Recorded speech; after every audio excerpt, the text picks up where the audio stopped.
and welcome, my beautiful sisters. You made it. Made it past the guards at the gate to get into this sacred knowledge. I'm so grateful. I'm so grateful. You have no idea what today's been like. And if you're anything like me, you probably had some interesting things to journey through. And that's what tonight is about, actually, is discussing those energies. So freaking super excited that you're all here. The energies are pretty intense. I'm not gonna lie, like we are processing through some really tremendous, powerful energy. So I wanted to start with some crystal bowls to just kind of clear out the day, right? Clear out any energy that's lingering, any collective vibes, and any resistance to us getting this information activated for you all.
come true to have so many beautiful goddesses in one place on a full moon. I was walking into town tonight and I walked past a very pregnant woman, very pregnant. Like her belly was so big. And I just thought, wow, how many of you are mamas? How many of you have like gone through pregnancy and birth and delivery? Yeah, I have so much respect. It's like to me, I grew up with a mom who had three babies, all pretty much at home, all naturally. And she would tell me, she's like, giving birth is like three children. Yeah. Yeah. Giving birth is probably one of the most divine acts of goddess energy on the that is the divine act right there. It's that giving of birth. And so why is that so important tonight? Well, tonight it's a full moon. It happened at 9:36, 9:53, 9:54 a.m. today. And I'm glad we had a little time from it because at the actual moments of the full moon and the new moon, they're really sacred. And it's almost nicer to be with yourself in those moments to kind of have your connection to source that comes through. Yeah, this is so exciting. So this full moon that we're in, this big mama jamma, amazing full moon is in Cancer. Yeah. So it's in Cancer. It's the sign of the mom. It's the sign of the home. It's the sign of feminine goddess energy. And I was just thinking today about, when a mom is pregnant and you're walking and you have all this like, fluid, extra fluid in your body, right? There's this interesting walk, this kind of flow state that you're just naturally in. And I was thinking about moon and Cancer, and I was like, there's kind of that energy, or just kind of like, mm, mm. And it's like to not rush that, to not try and speed that up, to be with the spaciousness of our emotion, to be with feminine energy. And not that we're always pregnant, right? But that as women, the potentiality of giving birth is so profound. Like, what are you pregnant with? Right? If it's not a baby, if it's not a thing, what are you at this full moon pregnant with? Like, what potential are you pregnant with? And so it's a way of looking at creation in a new way, right? So with the full moon, this full energy, what are you most pregnant with? Like, what's your biggest, like since the new moon, right? We've had 2 weeks since the new moon. What have you kind of grown? Like, if that was the seed planting time, what was the seed you planted 2 weeks ago? And what have you noticed growing? Okay, because this is the full blossom of that. And if that was a challenging time, it's okay. I'm going to explain a little bit about what's going on here and why. It's just been, did anyone notice like the start of the year was just like powerful? Like I remember New Year's, yeah, New Year, like life exploding awesome. Like I was like like I was just like, life is so good. I'm so happy. I'm so excited. I'm on fire. And then it was like, whoa. It was like, okay, you're ready. You're on fire. You're ready. Okay, now we're gonna bring in this gigantic wave of energy. And what are you gonna do with that? And I was like, okay. And I'm guessing you're on this call, you've been following me, and you're like, yeah, okay. So we're going to explain a little bit about this progression. Hi. Oh my God, my favorite friends are here. When Angelique joins us, all of her beautiful children sometimes get on. And so I get really happy when they're there because they love it. They love astrology talk. So because it's the stars, right? It's like it's here. We're talking about what's real. Um, is everyone here familiar with the fact that I do 13 sign astrology? I know Angelique, you are, Kit, April.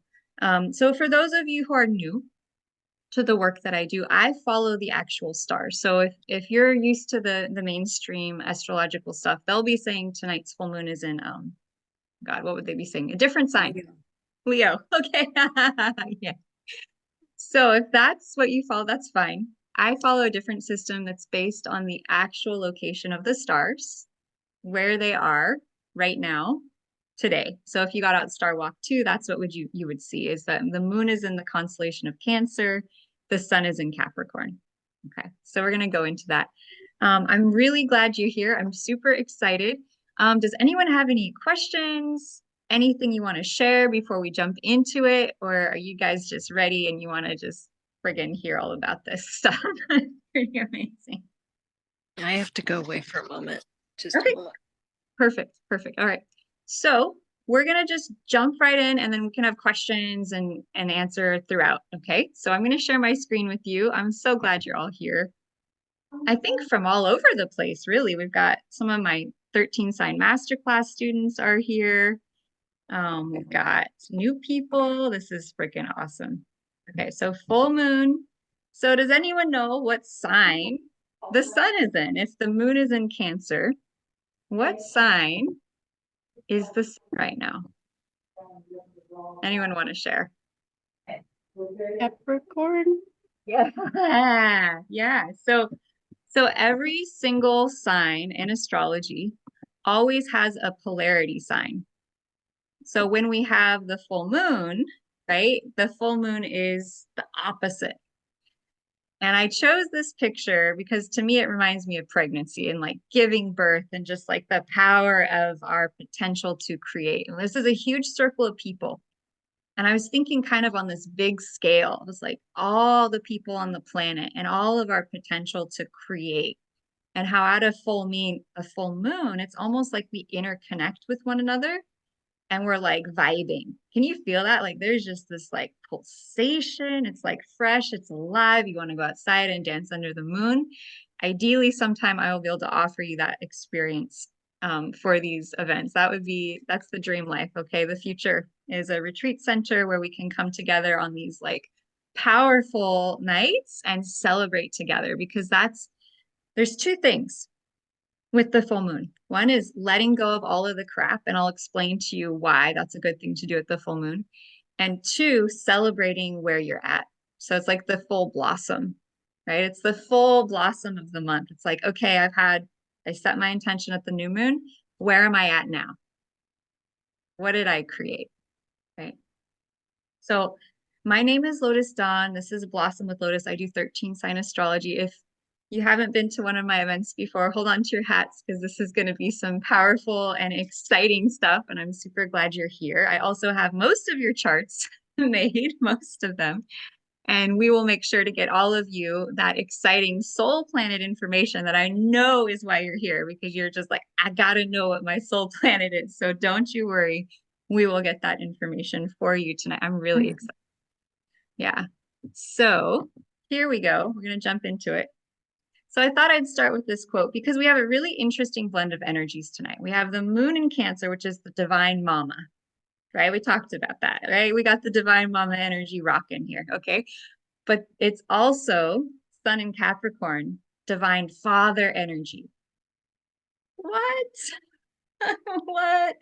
Yeah, at the beginning of the year 2024, our first full moon is divine mama, divine papa energy coming together, right? So, to me, Martin Luther King really represents that masculine strength, to have that strength to stand in front of the people and share a new dream, a new dream for our whole country. It's powerful.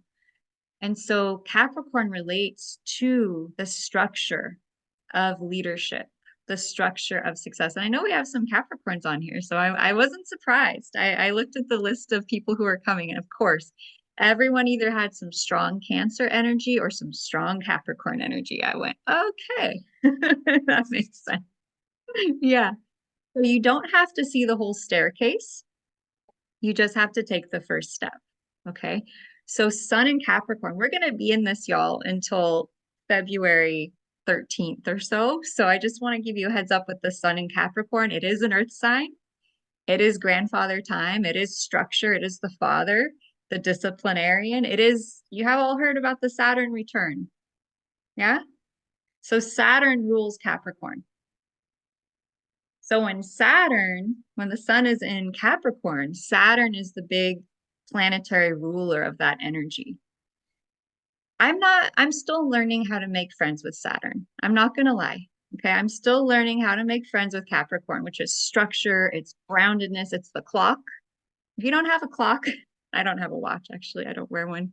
Um, but there's this dichotomy, right? You think about the divine feminine Cancer energy, the mama, the flow, the water. Okay. And then Capricorn is the divine father structure, earth. and they're in exact polarity today, exact opposition. Okay. So Mama's over here being Mama in her flow. She's just in her sacred goddess temple. You know what? I have to share this with you. This is really amazing. So my mom, of course, who taught me all of this astrology that we're about to dive into, I took her to an incredible, like super specialist acupuncturist for her gynecological health. Okay, it was very exciting. She found this amazing healer to go see. Oh, and the woman told her something that I've never heard before. I just like have to share this with you. She called the uterus, oh my God, this is so pretty. The baby palace. The baby palace. Oh, I was like thinking about this and I was walking around and I put my hands on my lower belly. I was like, this is the baby palace. And I was like, oh, and I like, oh, I almost just started crying because it's so precious. And that is what the energy is so precious. It's so precious. And as women, whether we've had babies or not had babies, as women, we hold a baby palace. Like it is there. Okay, so that energy, it lives within us. You kidding me? We have a palace just inside of us. So we go out into the world and we're just full of divine prosperity and we hold a palace, a temple of the divine in our bodies as our being, as our, one of the things that we're capable of creating. So that is why Capricorn's job or the masculine's job or the divine father's job is to be the structure and the support for the mama, for the woman, because we carry something so precious. We carry the baby palace. We carry that potential to birth through new life. And this can be a baby. This could be a business. This could be a vision. This could be an idea. Okay, but that if we were to get down to the truest relation between the masculine and feminine in this world, it's for the recognition of what women hold and the support for it to be expressed. And so tonight, with the moon full in Cancer, the baby palace sign, it's the mom, right? Woo! And then the sun in Capricorn. There's an opportunity to set a prayer or an intention or hold space for the visualization on a collective level for that divine vision of women being in their sacred divine expression, fully supported, completely held by the divine masculine, right? Being that strength, being that trellis for the beautiful flower to grow. That's the vision that I hold for all of you and for our world with this energy. And I'll go deeper a little bit more into this Cancer Capricorn vibration. That's the most positive way of it manifesting. But all things in this world have polarity. Yeah. And so one of the maybe other ways it could manifest is that today, either individually or collectively, we could be feeling a tug or a push-pull between the mama and the mama and papa within us and the mama and papa in our relations, right? So our mothering instinct, I want to care for myself, versus the father instinct, which is I want to provide for the family. Now, those are two very different things, aren't they? So one is it's more about the nurturing and caring, and it's yin, feminine. And then it's the masculine outer. I'm going to go out there. I'm going to take action. I'm going to make stuff happen in my business, right? So it's that business home dynamic, that polarity, right? Woo! So here we are, 2024, this full moon activating these two poles. Anyone out there have a business? Yeah. Uh-huh. Or a creation that you're working on, or you're a super magical magician who's working for the good of humanity. Yeah, I see you. I see you. Uh-huh. So so today, so as a woman in business, this is such an optimal full moon time for us because as women, we face this dichotomy between holding space for our feminine essence to flourish, right? Self-care, self-reflection. I don't know, for me, it's like being at home, having enough time to cook a meal for myself. and not just be like on a call or promoting or making videos, right? And so there's this huge dichotomy for a lot of us between the business, the work we do, and then the mothering we give ourselves and to other people. You know, sometimes you'll be like trying to study or get together for a course or an event, and then everyone in your family is calling you or a friend, and you've got to like be that support. You've got to be that place of love for them. And it's like, how do we balance that? Okay. And so this full moon is a really good opportunity that you might have been pulled. You might have felt a certain tension or pressure between those two things. And so I'll share my personal story. And if anyone wants to share theirs, you're welcome to after this. So, um, yeah, so I was getting ready for this course, and last night I was out driving, and I could just feel something was off with the car. I could just sense it. It's like for the last couple of weeks, it's like there's something wrong with this car. And so last night I was sitting in it, and my guides told me, like, go check out the trunk. I'm like sitting there. I'm like, what do you like the trunk? Like what? So I go in, I look in the trunk, and this car, the battery is the trunk, and it's new to me. I haven't been driving it for very long, so I'm not used to all of its, things that it needs. The battery is in the trunk, and it's in about 7 inches of water. 7 inches of water. And I'm out with my mom. I've taken her to her acupuncture treatment. I'm like caring for mom, trying to get this business, this presentation ready for you all. And the greatest thing is earlier that day, I woke up super early and I got almost everything done for the presentation. Because if I hadn't done that, when I found out about the car and the water, I would have lost my marbles. I would have lost my marbles.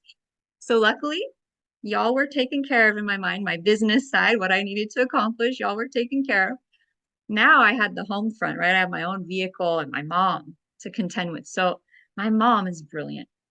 She says, get a newspaper and use the newspaper to get the water out. So I took the local Good Times, which is a magazine, and I folded it up and I put it in there, and I got all the water out of the battery compartment.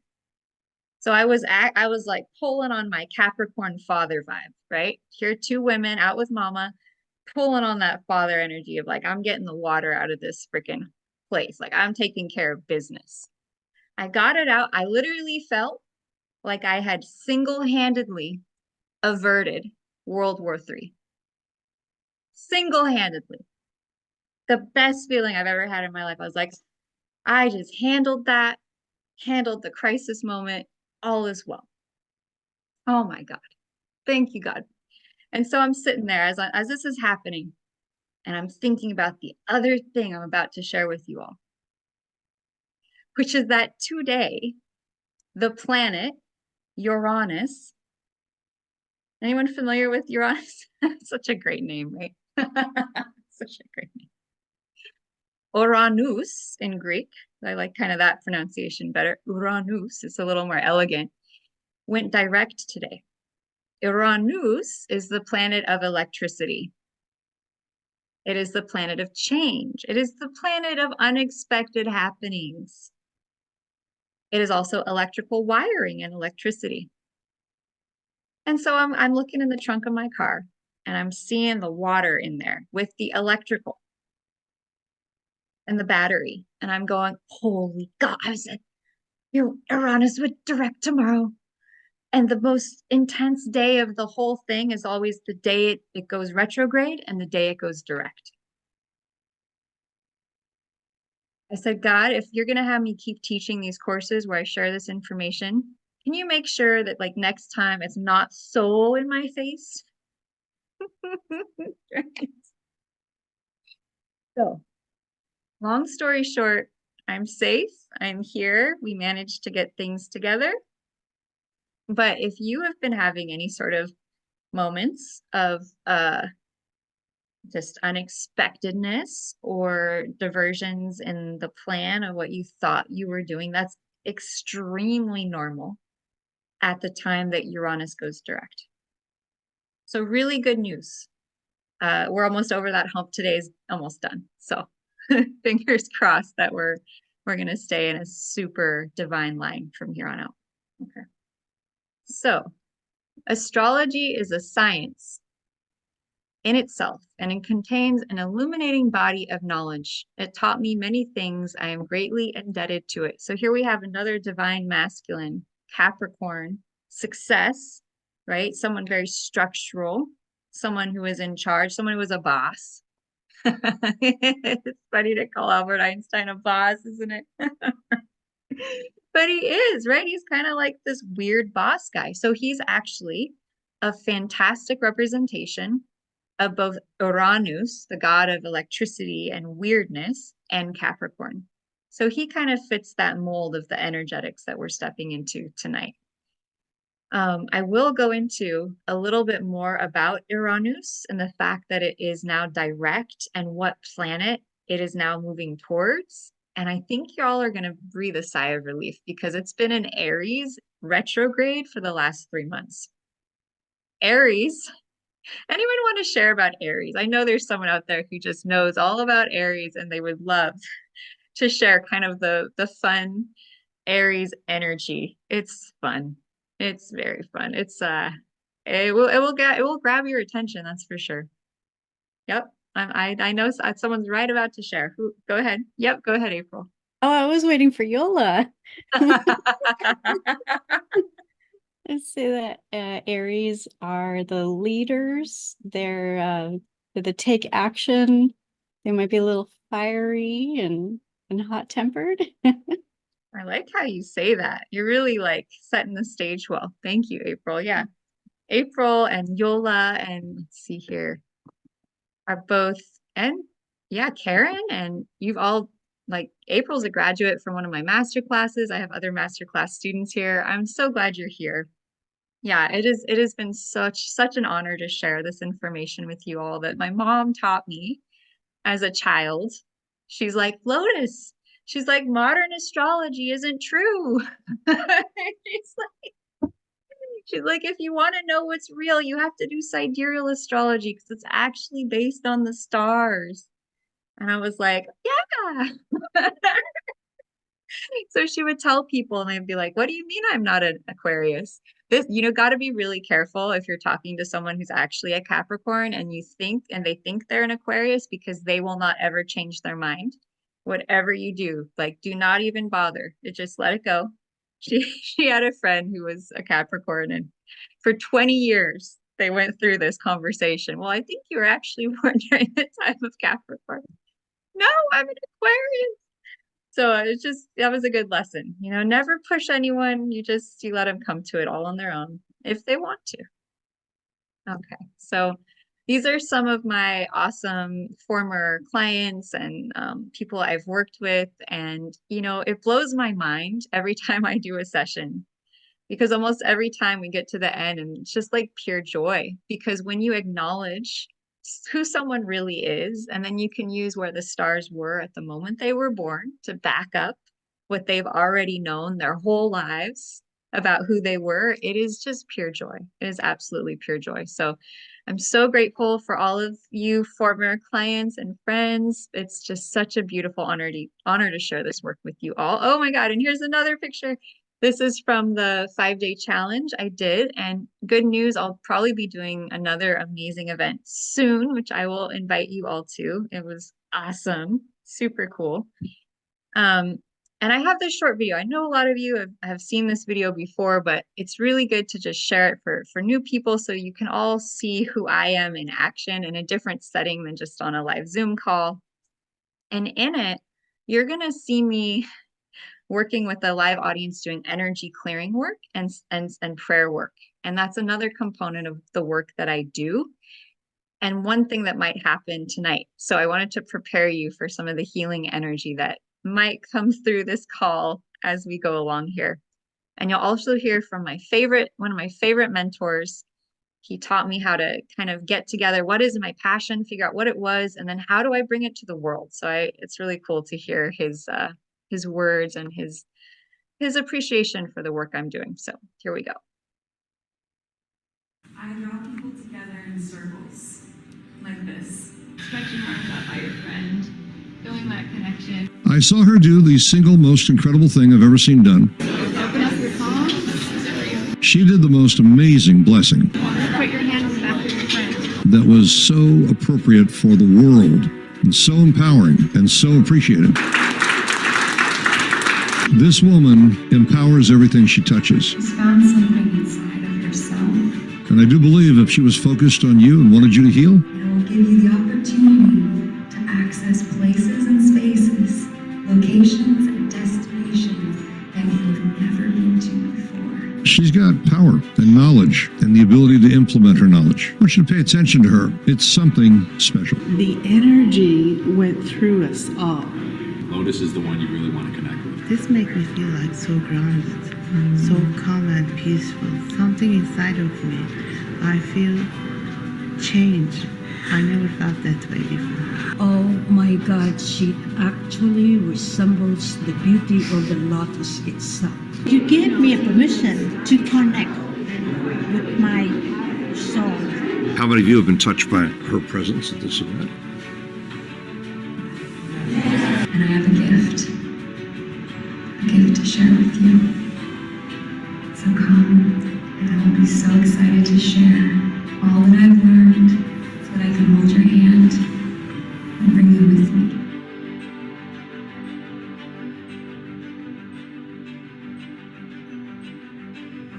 Aw, that's such a great experience. Really, he helped me discern what this gift was so that I could bring it to you. It was after going to that and stepping up into my power and having the bravery to hold a microphone in front of a ton of people. The next 2 months, I realized that I had this gift inside of me that I'd been learning since I was a child from my mom about how to bring this information to y'all to help you get in touch with you. And that was the gift. I was like, the gift I have is the gift of helping to you to be more in touch with who you are.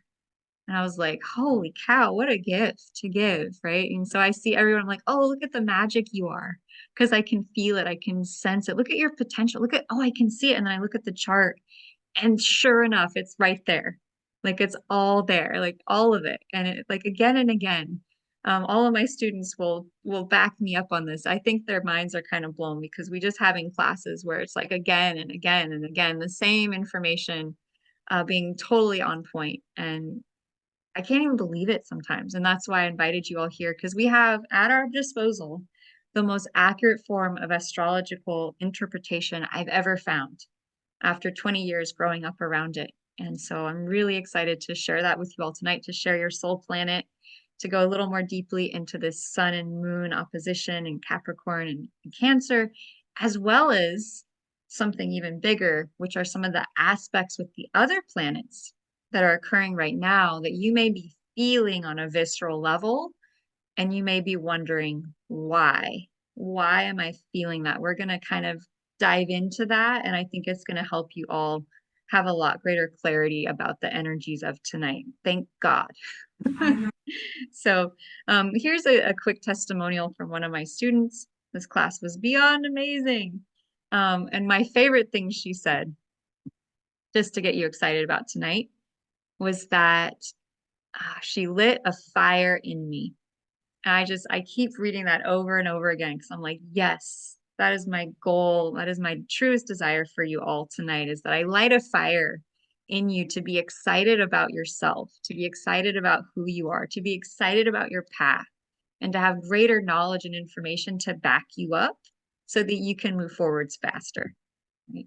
So I have all these certificates, right? I'm a trained conversational hypnotist. I've studied theta healing, and I have a bachelor's degree from a university.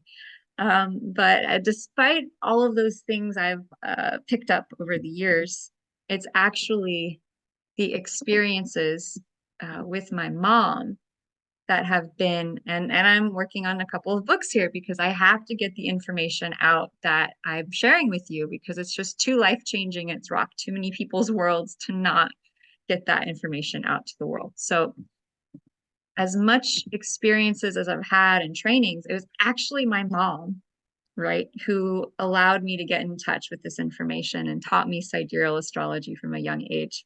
So I'm really excited to share it with you tonight, and we're about to dive in.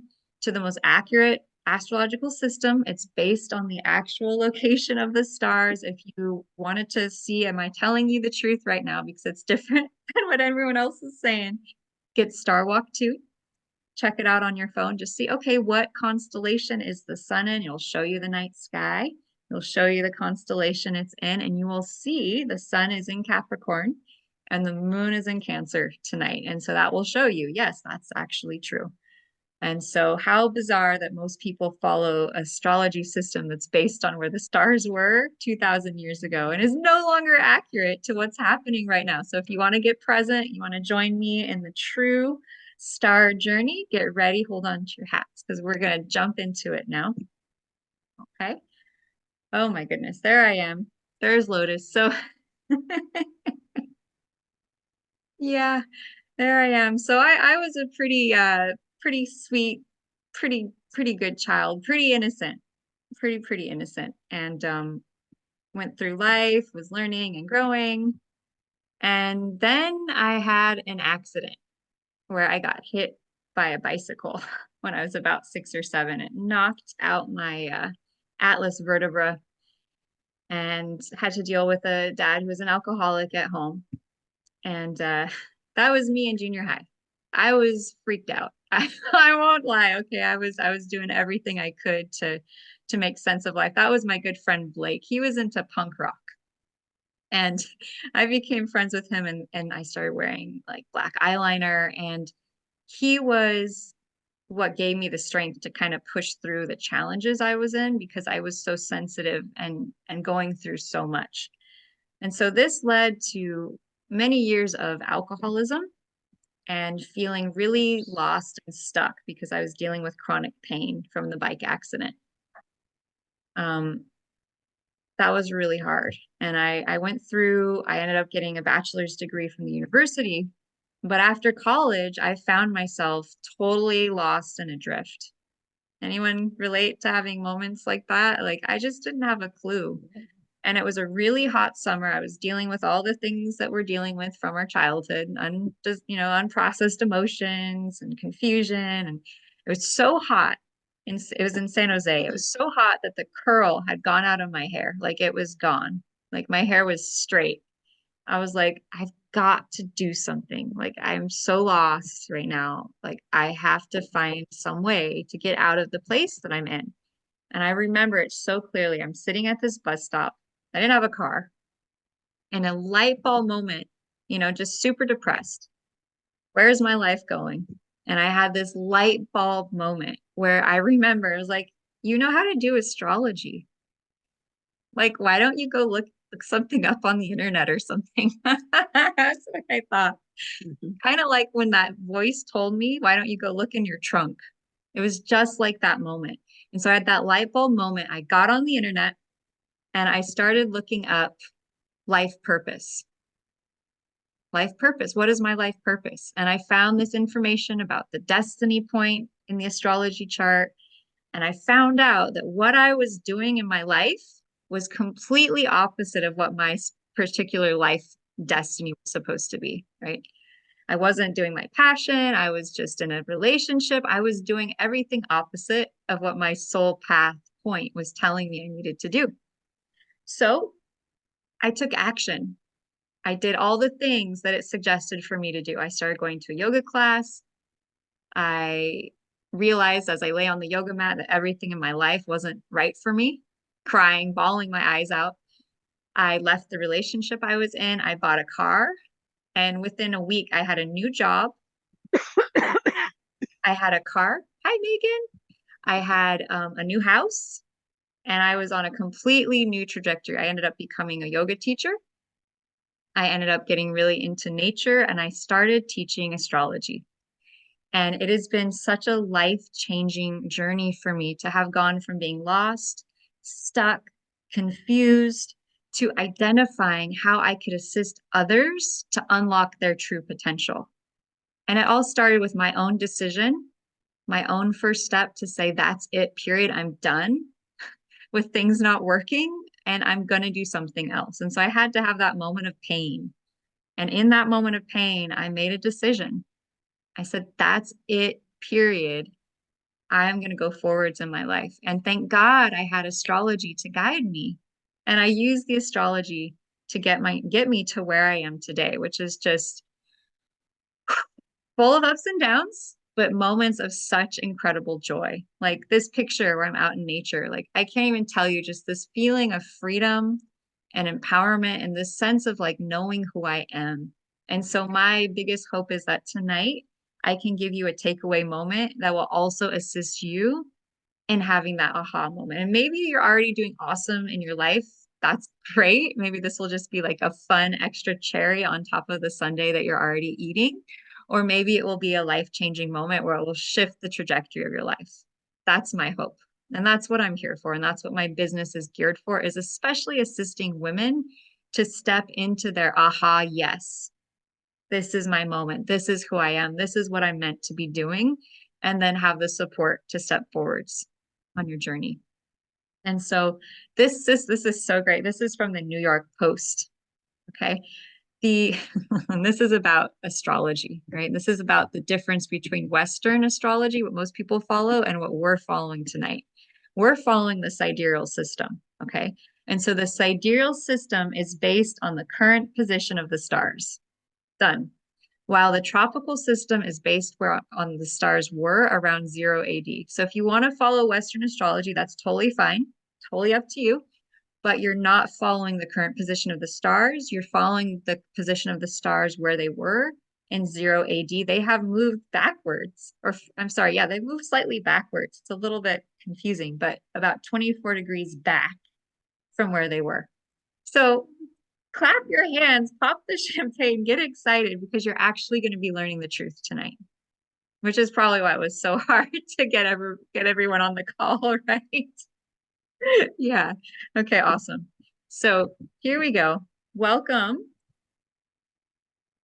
to the full moon activation, galactic activation, because you are all galactic beings. If you are on this call, you are a galactic being. You probably have some incredible, amazing starseed DNA if you are here right now. I know you all do.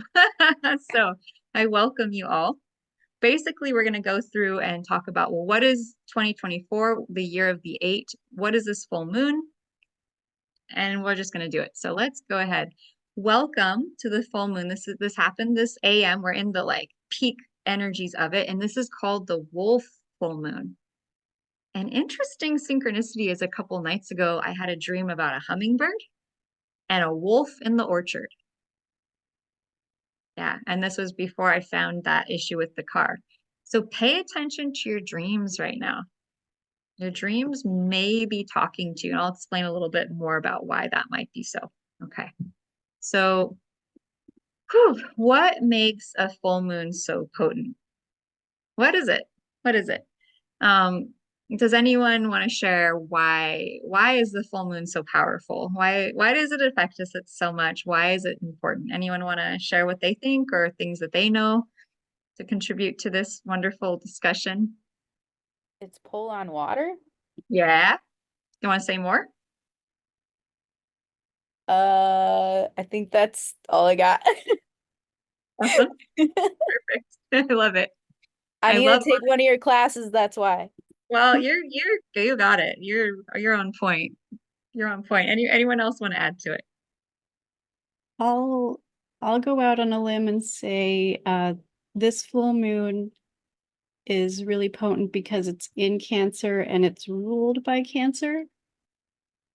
Right. Well, the moon it rules Cancer. Yeah. So for there to be a full moon in the sign that the moon rules. So the moon rules the sign of Cancer, the sign of the home, the sign of the mom, waxing and waning and water. So yeah, when it's the biggest, it's going to be the most potently lunar, the potently emotional, feminine yin. Hey, how comfortable is our society with yin feminine energy? Like on a scale of 0 to 10, how comfortable with that just being womb state is our society? Yeah, like 2. Yeah. I want to throw up some numbers. 2, 3. Yeah, not very comfortable, is it? Yeah. So I was like out in the world observing people today and I could feel the tension. I think it's like cut it with a knife. I was like, ooh, I was like, I don't feel that way, but I can feel it in the world. And so when you take a very masculine patriarchal society, and then we have this lunar super moon, okay, the feminine energy is there. And so whatever sex or gender you are, the feminine is really up of being, of observing, of witnessing, right? As a mama, you're holding, right? You're holding space, you're holding creation. You don't need to change it. You are the creator. You've just created life. You're so omnipresent and omnipotent, right? You are. You can only like imagine like a mama's holding a newborn baby, like you are just in this state of bliss and joy and connection. I remember going to see my friend after she'd had her baby, and it was like she was glowing, like golden light all around her. And I'm blessed to get to see energy so well that I could just see the golden light. Woof, woof, woof, woof, woof. And there's actually this story I have to share with you. So in an Irish legend, and this was written by a woman who wrote a book about midwifery, which the sign of Cancer also is very connected to.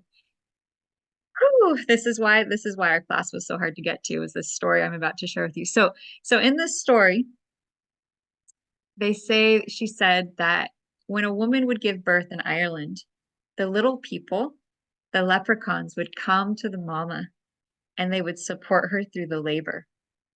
Because at the moment of labor, at the moment the precious, new, beautiful life comes through, there also is a gift from the divine, from God, from source, that comes through a like golden, radiant light. And it comes out with the baby and it comes out into the earth. And it's literally supposed to be a gift and a blessing of divine from the mom and the family and the baby back to Mother Earth to create the cycle, to create the circle, right? Of I give this new life and I give this blessing with it to the earth, because the earth is going to now sustain the baby and sustain the child. And there's a cycle here, a beautiful cycle. Whew. And so she shared this story because she said the nature of birth is so powerful and there's so much magic here. And there's so many people who are having babies in hospitals where there's a lot of cement and concrete and like, the earth actually tends to be more blocked in these spaces of actually accessing the earth. And so she was saying that's one reason having home births, because they're closer to the ground, right? It's not just that they're at home, it's this relationship between the birth and the baby and the earth. And the earth receiving the baby as the baby comes, as well as the parents and the family. And I just remember when I read this, just the absolute awe I felt, because I was born at home and I always felt like there was something really special about being born at home. And I could never figure out like quite what it was. And I felt like in that moment, like, oh my gosh, this is so sacred. Perhaps there needs to be more prayers for more spaces and places for birth, that women can give birth and allow their energy to go to Mama Earth and create that cycle returning. And so I wanted to share that with you because I know a lot of you are change makers. A lot of you are brilliant mamas and you're here to make a difference on the planet. And when I heard that story, I thought, oh my God, we need birth centers. We need like birth centers in the redwood forest. We need birth centers by the creeks. Like, what if mamas could be in a totally safe environment, giving birth out in nature? What would the effect be on the planet? What would the effect be to get mamas out of hospitals and into nature sanctuaries for the birth process? And I know a lot of you probably had some pretty conscious births, so I just want to applaud you all for that. And I wanted to share that story because it just absolutely blew my mind when I heard it. It just absolutely blew my mind. So thank you for listening, and I hope that it will ripple out and bless you, because we all came through this planet through our mamas, right? Moon in Cancer. And so perhaps this will help reconnect you to your own link to Mother Earth, realizing that as you came through, this energy also came to the earth through you. It's a very powerful story. Woo! Woo! I can just feel the energy in all of this. That's amazing. That's amazing. Okay, so the question I asked you, why is the full moon so powerful? Well, that's enough, right? Like if I just finished with that one, that would be enough. Well, there's more. So Jackie was saying that it has to do with water, Okay, and so I wanted to explain to you a little bit about the cycle of the moon. I planned to get pictures for you all for it, but that didn't happen today because a series of other things happened instead. But I will I will share the knowledge with you anyway. So the moon is magnetic. We all agree, like it's a magnetic force. Like you go outside, you can feel it, it's pulsating, it's powerful. Now, one of the ways that is really obvious is when you go to the ocean and you stand at the ocean with your feet in the sand and you feel the pull of the water. Yeah. And that pull is so incredibly powerful. You like get sucked into the earth. You know what I mean? Like you're just like, whoa, I can't move. I'm rooted. And so the moon not only affects the ocean, but as Jackie was saying, it affects water. So our bodies, right? Our bodies are like 90%, 80%, like huge amount of water. I always forget the exact amount, but we're mostly water, as are plants, animals. There's water in the earth as well, like groundwater. So the moon affects the waters of all things in the same way every month. And it starts at the new moon. The moon being like unable to see it causes all the water in our bodies, in the plants and in the ground to go down, pulls it down. So in our body, that means inward, right? Water inward, rooted. And then as the moon goes through its cycle and gets bigger and bigger and bigger and bigger, it begins to pull that water that was down at the bottom up, up, up, up, up, up, up until the full moon, at which point the water is at the crown. It's out on the surface of our bodies. It's in the flowers of the plants. It's in the fruit of the plants. And that's why for thousands of years, farmers have always harvested these plants at the full moon time. That's why harvest at the full moon, plant the seeds at the new moon, right? Because the water is down deep. Now, you tend to want to plant root vegetables at the new moon because they're the deepest. That's where the water is the deepest. And then more upper level plants right after the new moon. Just a little farming tip, which you'll see why I'm sharing that in a moment.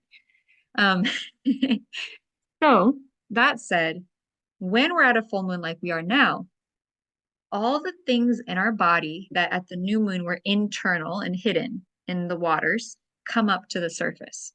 So anything in our bloodstream that was more internal comes up to the surface. So if we have any illnesses or issues or bacteria or viruses or parasites, the full moon time, they all come up to the surface. So it's a really good time to invest in a parasite cleanse. Like, I really like, what's it called?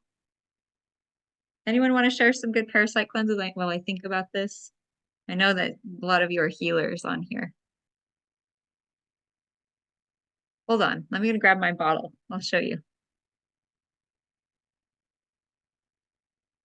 Yeah, I take the one that Lotus recommends. I think it's a Zazzy brand. Zazzy's a good name. I like that. Mhm, So that's what I'm taking. wormwood, Hmm. classic good supplement for the full moon. There's another name for wormwood. It's what acupuncturists use during acupuncture sessions that they burn. Let's forget the name of it. Mugwort. Yeah, mugwort or wormwood. They're a little bit different, but they're the same family. So wormwood is a really good parasite cleanse, as is clove. There's a gazillion. You just look up parasite cleanse, you will find a gigantic list of them. But doing that during the full moon time or the new moon time is really good for our health. So if you find that maybe you're getting more emotional or spun out or triggered at the full moon, you may, besides it being energetically more arousing, you may also want to look into whether or not you may have parasites and do a parasite cleanse, because that can also be part of any physical discomfort, strange symptoms like headache or tiredness, because the moon's pulling the stuff. Here's another way of thinking about it. Imagine for a minute you have a cup. Imagine your body is like this cup, and in the cup you have all these tea leaves. That's all the undigested emotional, physical detritus, right? We all have some. Now, usually it's just in the bottom. We don't notice it. We don't pay attention to it. It's just there. here comes the full moon. Here comes massive illumination. Okay, that's like pouring water into your cup. All those tea leaves are going to come up to the top, and suddenly you're going to look in that cup and go, holy wow. And this could be emotionally, this could be physically. So there's two things that happen at the full moon typically. One, all of our stuff comes up to the surface to be realized, allowed, seen, experienced, just made aware of, right? Things become illuminated. So it's a good time to let go of stuff. It's a good time to be with what comes up. It's a good time to literally, what you can do, and I want to just invite you to do it now, because now we've brought all this shit up to the surface, so to speak, or all the blessings in disguise up to the surface, is I want you to take that energy, okay? And so everything's being pulled upwards, right? I want you to take whatever is being pulled upwards that you're feeling in your body sense system, and I want you to just send it up to Momma Moon, and just set that intention right now that whatever is no longer serving you, whatever you don't need anymore, whatever this Momma Moon is bringing up, just send it on up. And just say, thank you, Momma Moon. Thank you for cleansing me. Thank you for bringing up all these things that I don't need anymore and showing me what they are, so that I can finally let them go. I can finally release them and step into my true power of being love. Thank you, God, just letting it all go. And sometimes I'll just do a little push it out. Just letting it go. Just letting the friggin' power of nature be the natural healer. You don't have to do so much. It doesn't have to be so much work. It doesn't have to be so much effort. We just follow the cycle. We get in tune with the season. Get in tune with where's the moon. Okay, this is the time to let go of old stuff and just let it go. Give it on up. Release it. Oh, wow, look at that. You all are releasing all. That's awesome. So sometimes energetically, I'll just kind of help it. It's a little bit like doing the doggy paddle. And just shake it out. You're going to feel stuff around your arms. You're going to feel stuff around your head, around your belly. Just pull it on out. All that stuff. It's just stuff. Most of it's not ours. Most of us came in with our ancestors and the world on our shoulders. You can stick your tongue out. Ugh, and just let it go. Ugh. Okay. Thank you, God. Ugh. Yeah, we're just doing a Herculean clearing here. No worries. Just making the world a better place. Take a deep breath in and out. Oh, yeah. Oh, yeah. You're going to feel so much better after this call. Holy cow. It's like 100,000 pounds. Woo. Proud of you. Good work, everyone. Because collectively, right, as we all, Megan's having a party. She's like celebration land. Whenever I used to teach yoga classes at the lighthouse by the ocean, and we do circle yoga. And whenever Megan would come, she would just be so happy. It's always so much fun. I'm glad you're here. It's cool. So just join me for a minute. I want you to rub your hands together, if you can. And I just want you to imagine putting anything left. There's a little bit left, so you can kind of feel it in the energy field.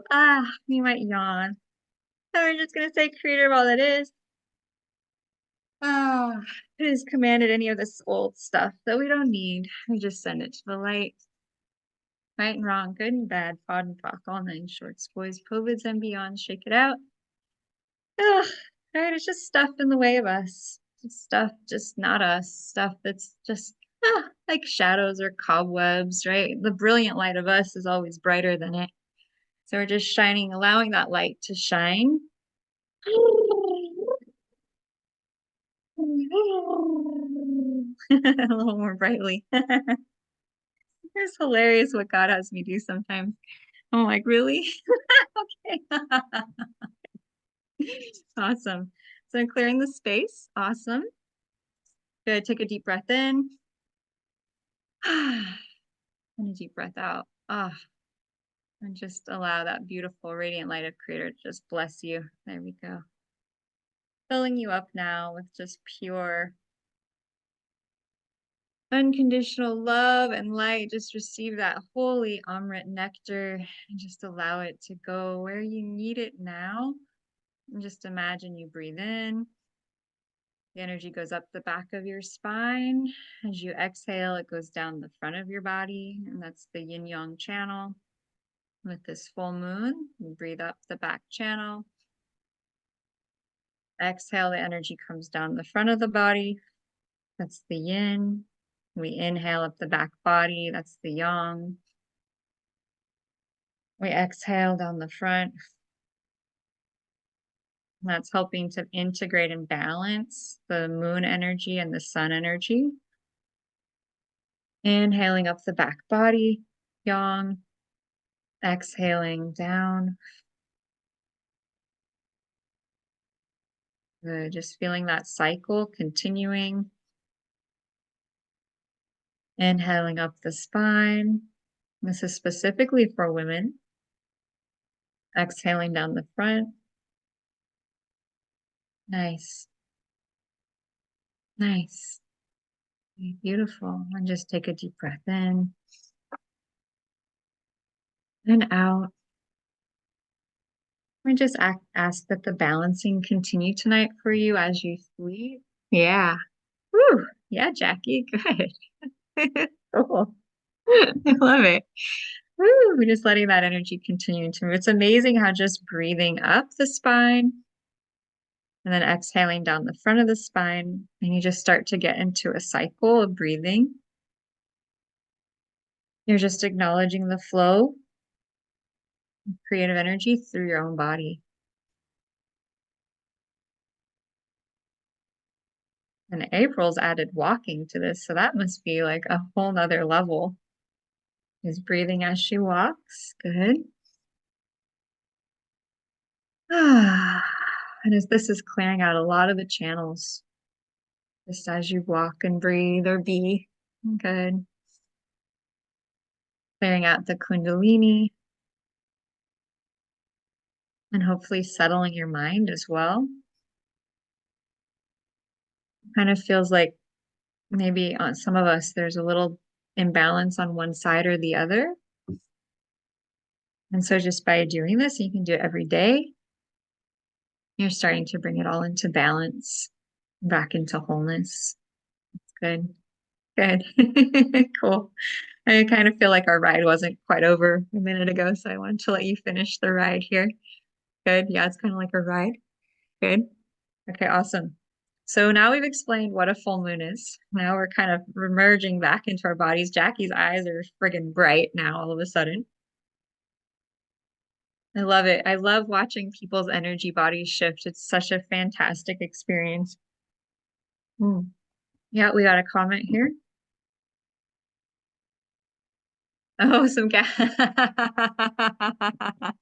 That's hilarious. You know what?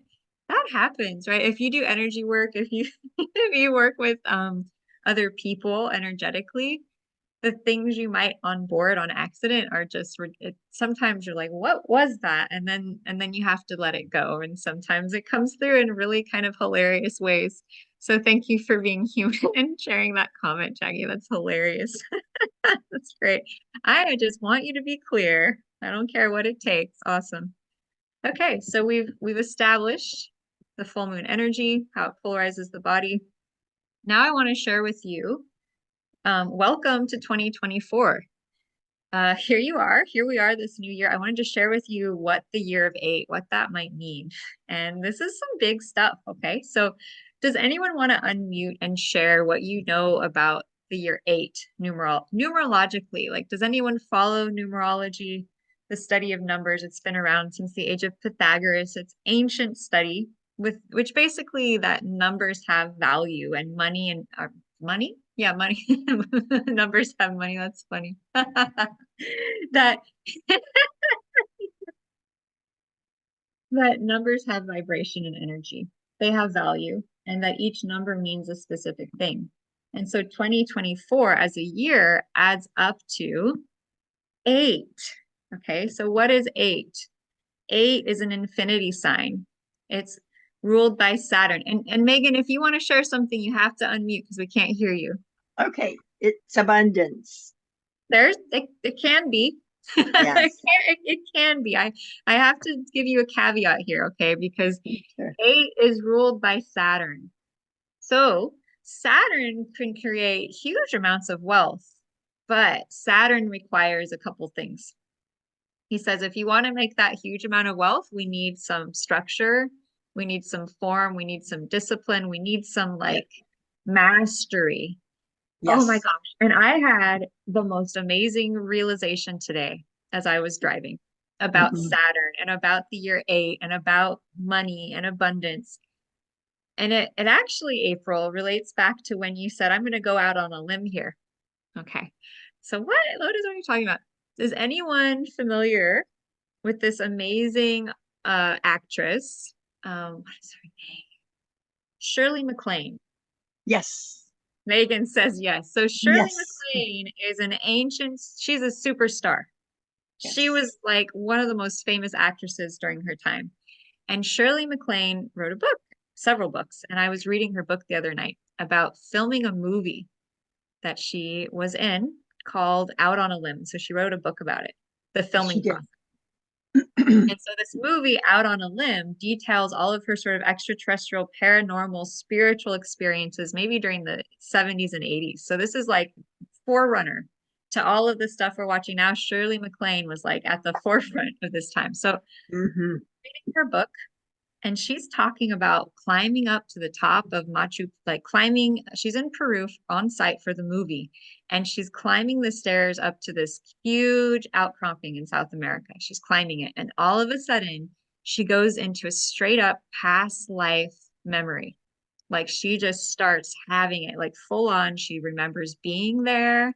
She remembers a past lifetime where she was dressed in the clothing. She starts having altitude sickness, and she pulls in and claims her memory of that lifetime of being a woman who lived there, and she miraculously stops having any sickness feelings.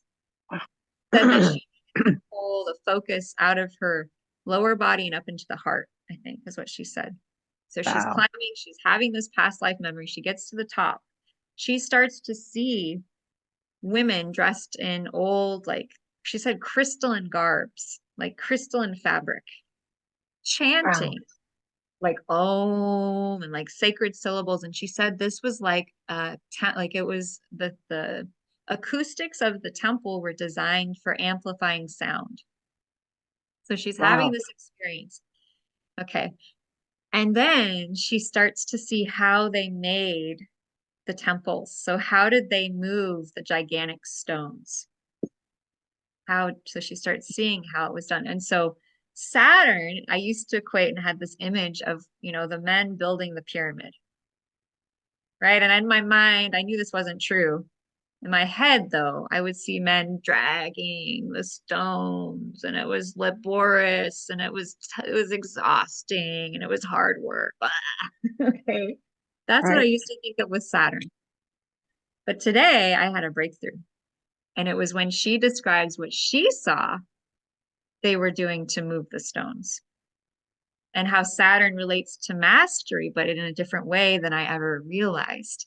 So what she saw was that the initiates, the priests of the temple, were sitting in lotus posture. Thanks, Mom. Thanks, Mom. And they were meditating and going into an altered state, and they were visualizing and then causing the stones to be levitated to their right position. Yeah, levitated. Right. Levitated. Okay.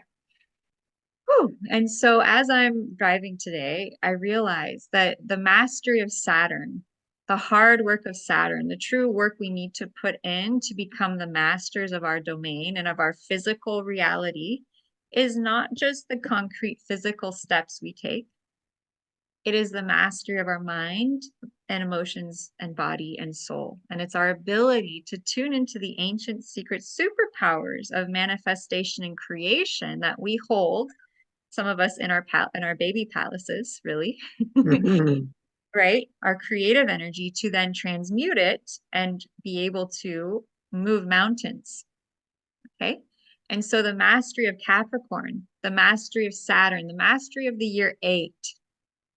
Originally, I thought it was the blood, sweat, and tears that we put in, right? 8, Saturn, Capricorn, hard work, Earth.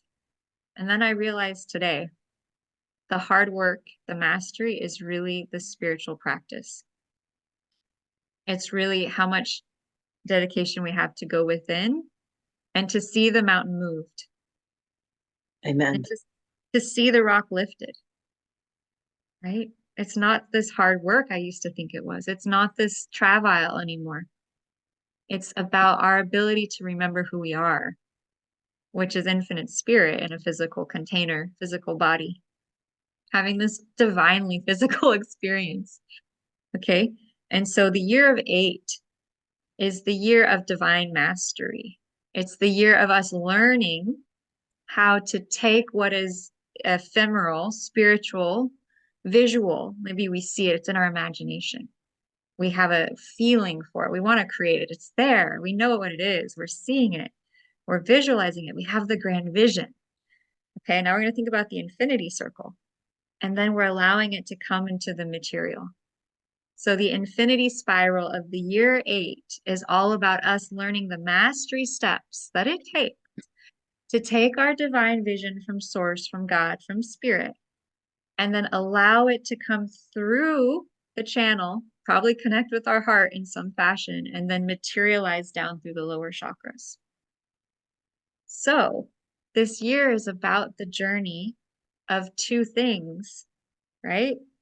Mm-hmm. This divine spiral of us learning how to cultivate divine vision into physical reality.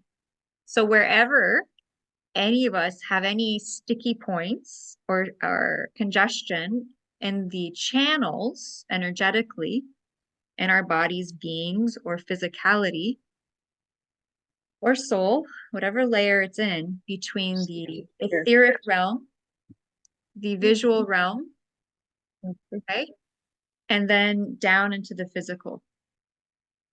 That is the journey. Okay, that is the journey.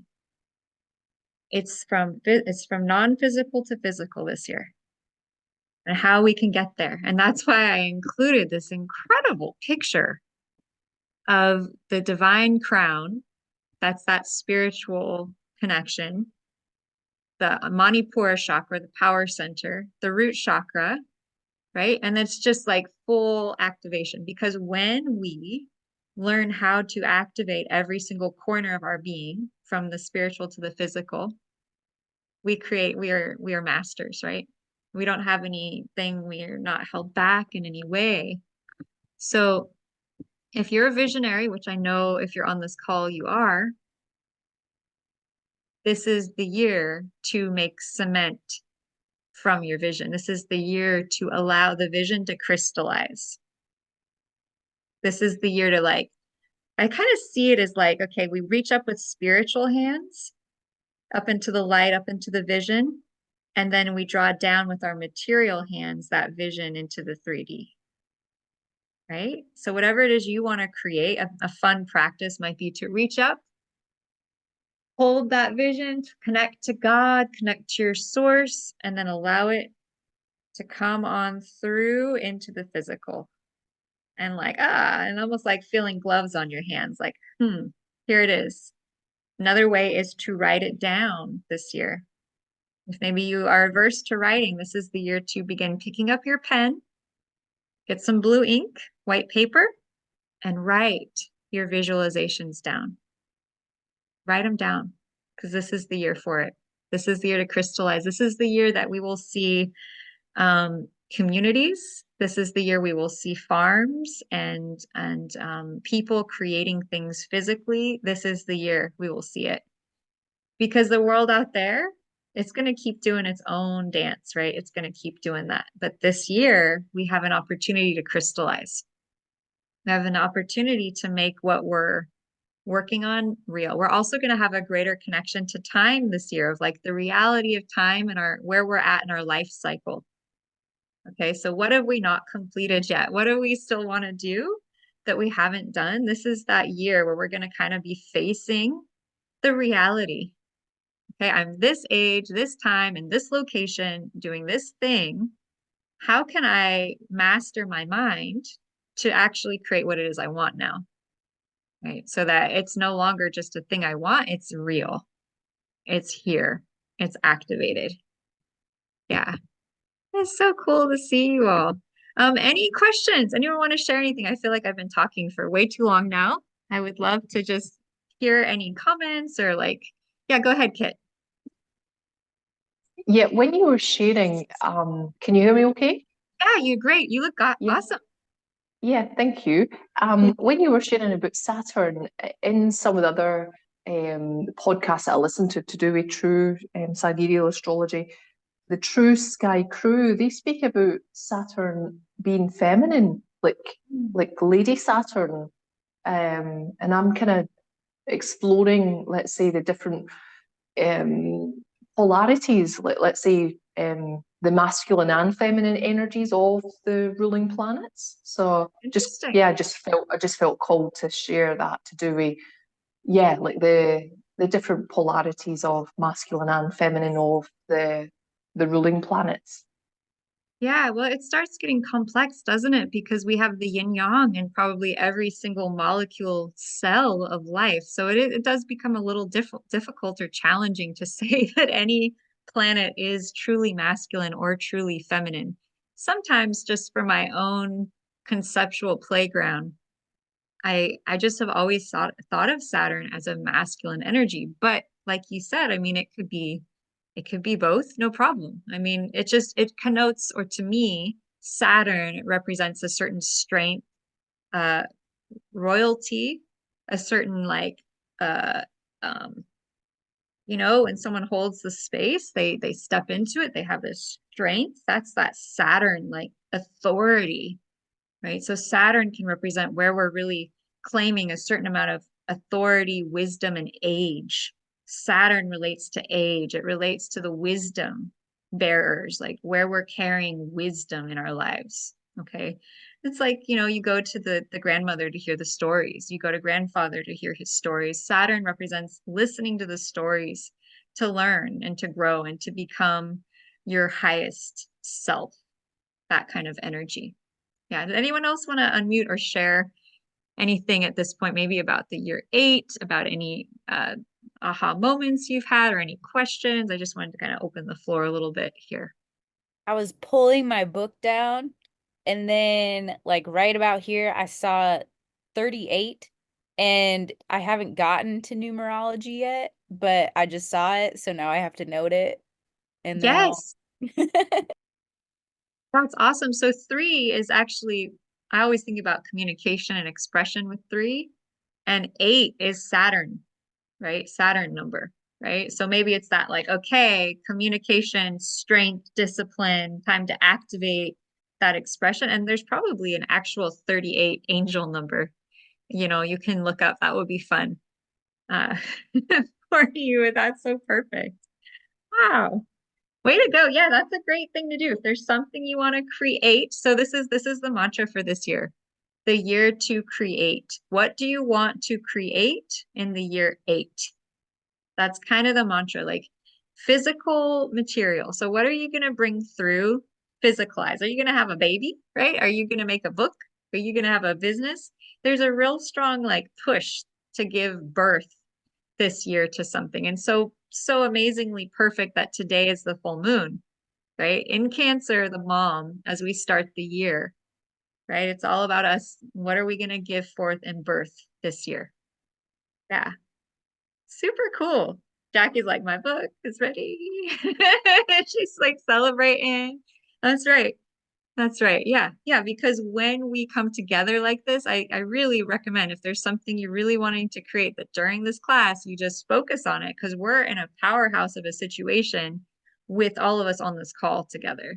It's really, really profound. Okay. So the other thing I need to share about this coming year is not only is it a year 8, but Saturn, right, which is the planet associated with 8, is in a very special sign this year. And everyone else is going to be telling you it's in something else, but it's in Aquarius this year. Whew, Aquarius is the new age. Okay, so Saturn is structure, authority, wisdom, age.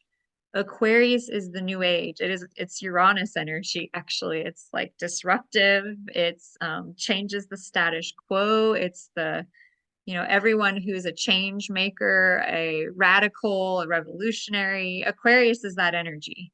So if you're a black sheep, if you've always been that person in your family who's just a bit different, then you might have Aquarius energy. And so when Saturn, yes, what do you want to create in the year 8? That's exactly it. That's the mantra for this year. And so Saturn in Aquarius is all about us building the structure of the new age. So what does that mean? That means new age communities. Aquarius is also associated with technology. It's associated with the internet.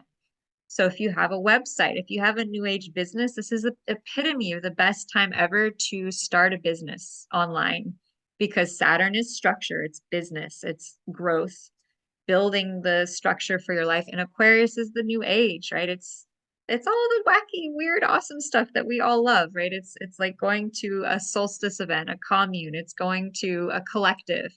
Aquarius looks at the whole of humanity and not just individual. It's like, I see the whole planet and I want to create with them, right? I want everyone to do well. They're future-oriented Aquarius people. They're weird and eccentric and awesome, and they're the change bringers for humanity. They see the future and they pull everyone towards it. We are going to see probably a lot more happening internet-wise, online-wise, AI-wise. And so it's really important that we balance all of that with nature, right? And with grounding. And I'll share more about how that might be really important with Uranus going into a different sign as it goes direct going forwards here. Okay. Any questions about Saturn and Aquarius? Yeah. Awesome. Yeah, it is a really good year if you're in an alternative healing business, if you're in a new age business, to open it up, right? That's why I'm doing this live call. I'm like, Saturn's in Aquarius. Aquarius rules astrology. And so this is like a premier year for me to bring you all this Aquarian wisdom. Okay. And so a lot of what I do, I look at the astrology and I discern, okay, is this in line with what the collective is asking for? Is this in line with the collective is moving towards? The amount of time I spend tuning into the collective energy and sensing the energies and how the planets are playing out is mind-boggling. I sometimes think I live several lives in a day, because I'm just like, oh, wow, look at that. Okay. But the biggest gift is getting to bring you what I discover, right? Is getting to share with you the aha moments that come through that are like blessings for so many people. It's exciting. It's exciting. And Aquarius is also electricity. Okay, it's electrical systems, it's qigong, it's acupuncture, anything that deals with the electrical body, which our bodies are electrical in nature, that is Aquarius. So Reiki would be another great Aquarian modality, right? Because it's touching it, it's tuning into energy, right? So if you do energy work this year, Saturn in Aquarius is such a good year to build your business, because Saturn is structure. It could mean you have to kind of get poof. You gotta poof, right? You gotta like anchor in and set your intention. And then you might have to like, Saturn really speaks to stabilization, right? It's the ability to move mountains. It's the ability to move heavy stones. So Aquarius is new age business, it's new age ideas, it's new age thought forms. So with Saturn there, it's saying we're able to move mountains this year when it comes to Aquarian business. We're here to move obstructions of how things are. So Saturn is like the government. Yeah, say it. Do I need to say more here? So Saturn is like the government, and it's in Aquarius, which is the new age. There is so much radical desire from the collective around the government changing this year. And there's probably a good chance that a lot is going to shift. I mean, we are in an election year. I didn't want to bring this up. I don't even want to think about this. Honestly, that's not my nature. But my nature is to bring you the facts and the information. And so I had to kind of tune in a little bit about the fact it is an election year. And so what has come through is really great, which is that Saturn is structure and government, and it's in Aquarius. And so there's a sense that there's going to be a lot of new age energy coming in, kind of shaking up the status quo. Like, you're not like, this year, this election year is going to be like unlike anything you've ever seen, is what I've been getting. It's going to be so full of just like change and shift, and like it's not going to just be the status quo. It's not going to be how things have always been done. You're going to see candidates do new things. You're going to see a lot of internet maneuvers going on. So it's going to be exciting to watch. And that's what I say is watch and not get involved. Okay. So energetically, it's going to be pulling on you. There's already a field that's like wants to suck your focus into the race and what's happening. And so what I'm going to say is like, you need to ignore that as much as possible and stay so focused on what you're creating that you're just kind of just observing. It's like, oh, that's interesting, right? That's interesting. Feed your energy into your vision and stay sovereign in your own creative power. And that way you'll be fueling the change from within. You'll be feeling the change that's coming by staying so positive. Like, don't let it bring you down, right? Because it can. It can. So it's important to stay really centered this year. But Saturn in Aquarius is really good news. Okay. Any questions about that? Like we might get a president with some Aquarian vibes. That's my guess, right? Because Saturn is government, heads of state, and Aquarius is new age. So I'm like, you know what? Yeah, bring in that Aquarian new age vibration. I think we're calling for that big time. Okay. But things are not going to go as expected. Okay. I'm just going to tell you that Aquarius is unexpected things. It's radical. So, just kind of know things are going to be a little unprecedented this year overall. Okay. Whew. So now that we've gotten into the fact that this is a year 8 and we have ruled by Saturn. Okay. Oh, we have some more friends. So it's a year 8 ruled by Saturn. And we also have the fact that Saturn is in Aquarius, which is the new age, which is new change. I wanted to share this quote because Saturn really asks us to get busy to make stuff. So create a definite plan for carrying out your desire and begin it at once. Whether you're ready or not, put this plan into action. And so I'm going to have another live event where I talk more about the fact that we're moving into a wood dragon year, y'all, which is really powerful. We don't move into it till February 10th. So I wanted to give, space out some of this information for you. But this is a year of action. Okay. It's not really a year for sitting on the fence and pondering, should I do this or that? This is a year for just really going for it and taking time out to plan it. Saturn asks us to plan, right? Plan, but then take action. Okay. And Napoleon Hill is a really powerful Saturn leader, teacher, who really teaches how to manifest, how to bring that vision into reality. If you haven't read Think and Grow Rich, please do. It's the name, the title, whatever, but what it actually is highly spiritual. And it really teaches us how to connect to the force of creation, which is the spirit, and how to visualize and how to bring through and manifest through that incredible, powerful activation of who we really are. Okay. So your thoughts become things. So the secret, right? Think and Grow Rich. All the things that are about manifestation and the law of attraction are going to be huge this year. That is going to probably be one of the #1 focuses for this entire collective, for our entire collective this year, is manifestation and the law of attraction, how to create, how to manifest, because the year of the 8, pulling what is in the spiritual into the material. It's going to be such the focus this year. We're learning. We're like children in the sandbox. We're learning how to make our sandcastle and how to create. Wait, how do we become the creators? We're being given our paintbrushes. We're being given our guitars. We're being given our instruments and our tools this year. Last year was a 7 year. We were stuck in one gear. We weren't really going anywhere. We were just kind of processing. We were on retreat. It was a 7. Neptune, spirituality, retreat, rejuvenation, spiritual retreat. It was not an action year. This year, we are moving forwards, right? We've got the 8, we've got both wheels. It's like being on a bicycle. This year, we've got both wheels to spin. That's the challenge, right? Is learning how to keep the 2 wheels in motion. Kind of like the moon in Cancer, sun in Capricorn we have right now. 2 things. How do we polarize? How do we work with polarity, masculine, feminine? How do we create union and balance out of all of these polarizations? That's what this year is about. Okay. Polarity. There it is. Okay. This year is really about union.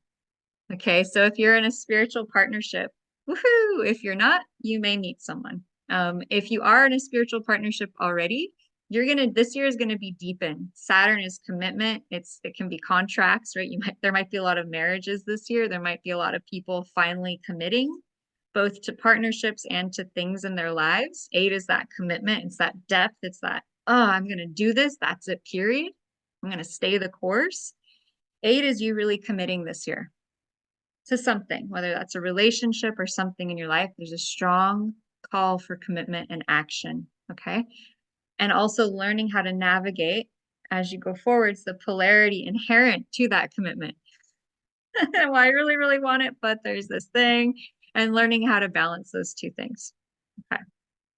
The inner alchemy, right? Learning to balance the masculine and feminine, the solar and the lunar. Okay.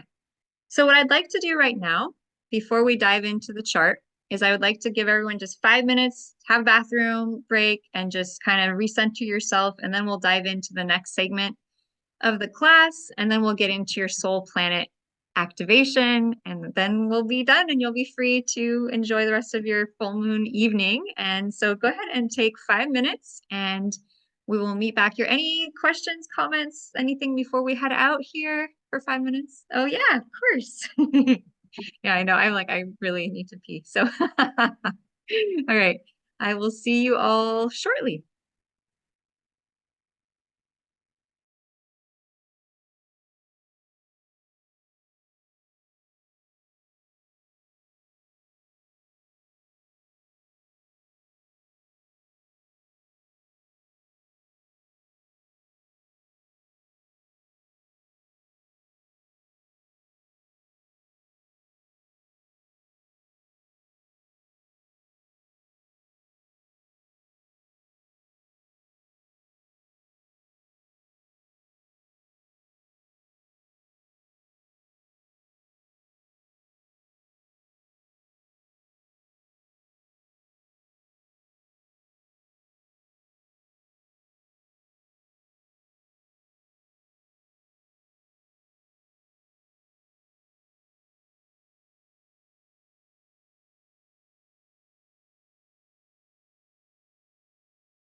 take your time. Come on back when you're ready.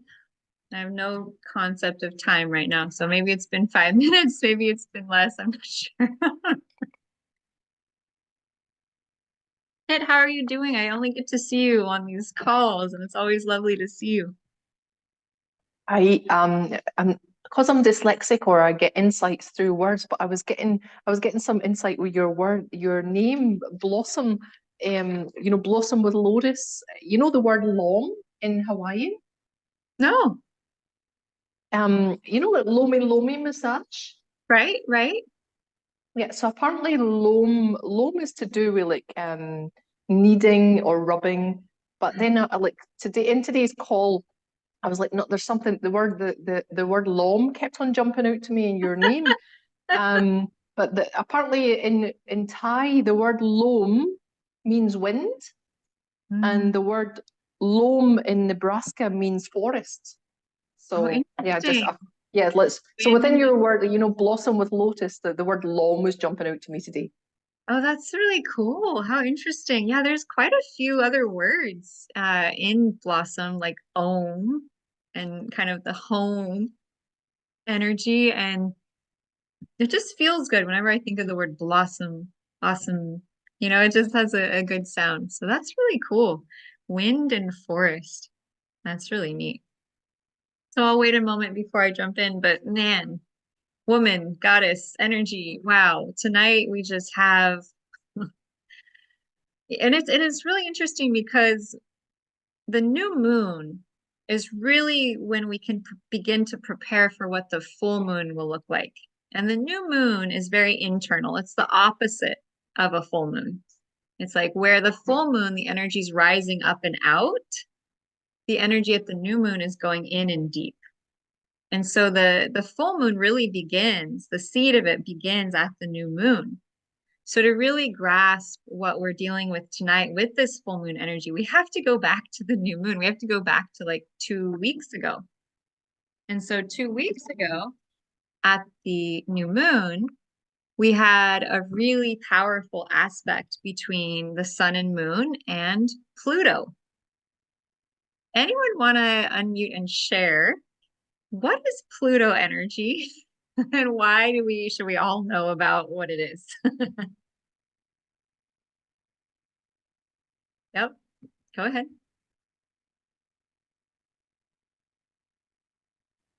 That would be It's transformation. transformation and death. Okay, transformation. Megan, Carrie, yes. Okay. And death. Death, yeah. Understanding of death. Understanding of death. Right. So understanding of death might be that death is not really an end, right? Yes, Death is yes. just kind of a doorway or an initiation, but it is something, isn't it? It is Yes. Letting go. it is a letting go. Yeah. And to something new. And so they call Pluto the god of the underworld. That's it. Underworld. Yeah. So Pluto is about things that are hidden, things that are, secret. So there's this funny story I heard once about an astrologer who was reading his own chart, and he discovered he had like Sun conjunct Pluto or something. And the next thing he knew, he had the head of a mafia, organization guy come crying to him about his girlfriend dumping him. And the astrologer is trying to help him, but he's feeling really uncomfortable because this guy is like the head of the mafia where they lived. And he was getting kind of scared. And so he went to he went to his astrology teacher. And his astrology teacher said, well, you're gonna have Plutonian things happen. Like you're gonna have things that involve depth, intensity, transformation, rebirth, one way or the other. But it's your choice how you want to do it. Right. So the guy went back to school and he instead got a degree in psychology, got a degree in helping people in depth psychology, helping people go really deep. And after that, He didn't have any more mafia guy following him around. And so at the new moon time, 2 weeks ago, the sun and moon at a new moon are always the same sign. Sun and moon are always together at the new moon. And so at the new moon time, 2 weeks ago, we had sun, moon, and Pluto exactly conjunct.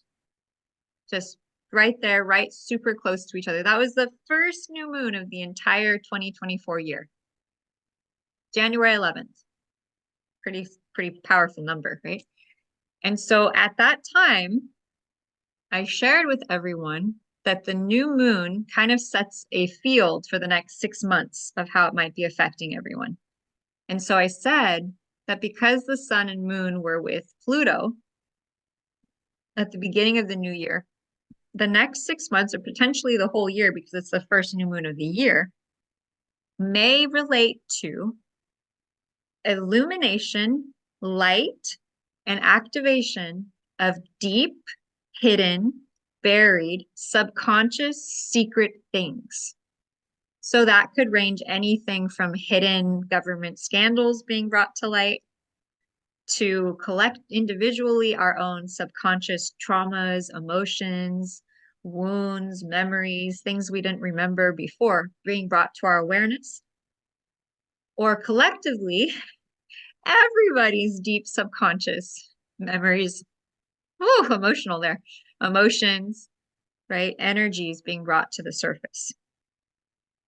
Yeah. So that was the new moon. Does anyone, so at that point, you might have already had some things start to come to the surface. Yeah. So now we're at the full moon, and the full moon is the blossom of what the new moon started. So tonight, and in the days around the full moon, it's a really good time to let go of what maybe started to come up from your awareness, your subconscious. What secrets have you been being revealed? What things have you been noticing? Our subconscious is really active right now, right? It's like really being brought up. There's a lot of light shining on it, right? A lot of light. And so tonight at the full moon, I did it for the AM. So you can see here, there's the sun, 4 degrees Capricorn. Now, some people say that Pluto is already in Capricorn. It's pretty much on the fence. It kind of depends on what program you're running. But Pluto's kind of either at the very last degree of Sag or fully in Capricorn. It's basically in Capricorn. We'll just say that. And it's literally like 4 degrees away from 6 degrees away from Pluto, which is a conjunction. And then it's opposite the moon. Okay. And so we have we have sun with Pluto. So that's illumination of depth, mystery, and secret. Secrets being brought to light. Okay. Capricorn, the sign, is about government, politics, structure, being the CEO, being the boss. So it could be that a lot of bosses or CEOs are having a lot of light shown on their unconscious motivation, so that this year they can do better, right? So that they can now crystallize what they really want into reality, as opposed to doing what they've always been doing. This year's really an opportunity to get kind of more in touch with what they really want to have happen, right? It's a shift, it's a change forwards. I wish I could have all of you on one screen. One day I'll have all of you on one screen. Okay, so sun conjunct Pluto at the full moon, moon opposite Pluto. So emotion opposite Pluto. So our emotions are in a bit of this with Pluto, which means our mom. So, okay. So here's one thing to think about. Your relationship to your mom, your relationship to your dad, your relationship to being in the womb, your relationship to birth, and Pluto saying, okay, what's buried, what's hidden, what have you not looked at in the relationship between you and your mom, between the relationship of you and your dad, between the relationship of being in your mama's womb. Because when we're in our mama's womb, we absorb and take on everything she feels, thinks, and experiences. Okay, so if you do energy work, if you do healing, this is an incredible time to clear out both your relationship to your mom and your relationship to your dad. And then on a collective level or like a government level, this could be our relationship between the masculine and feminine in terms of the workplace, in terms of the collective, in terms of how are men and women being treated in our society. What are the differentials there? What are the secrets? What are the hidden things in the subconscious between men and women, between the mother-father dynamic, the caregiver, the caregiving role of the masculine provider and the feminine nurturer? What are some unequal power differentials there? Are women angry because we haven't been being valued for our divine feminine care? Are men angry because they are not being valued for the work and service they give to provide for the family? So where are the masculine and feminine roles feeling dishonored and not respected? Could be coming up to the surface because Pluto is the depth. It's going deep.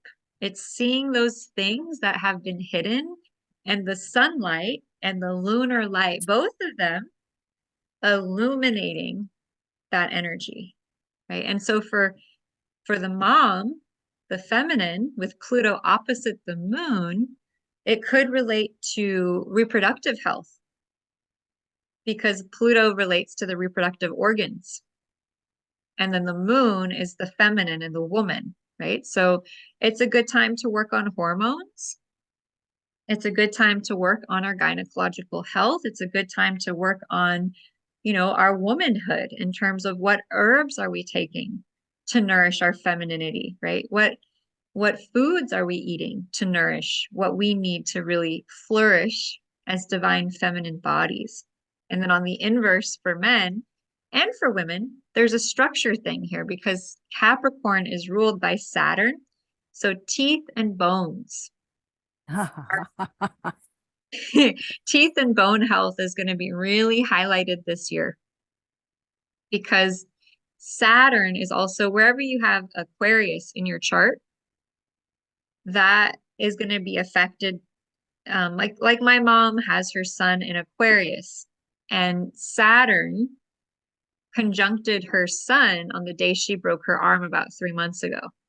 So you want to be careful of Saturn. Saturn relates to the bones and to teeth.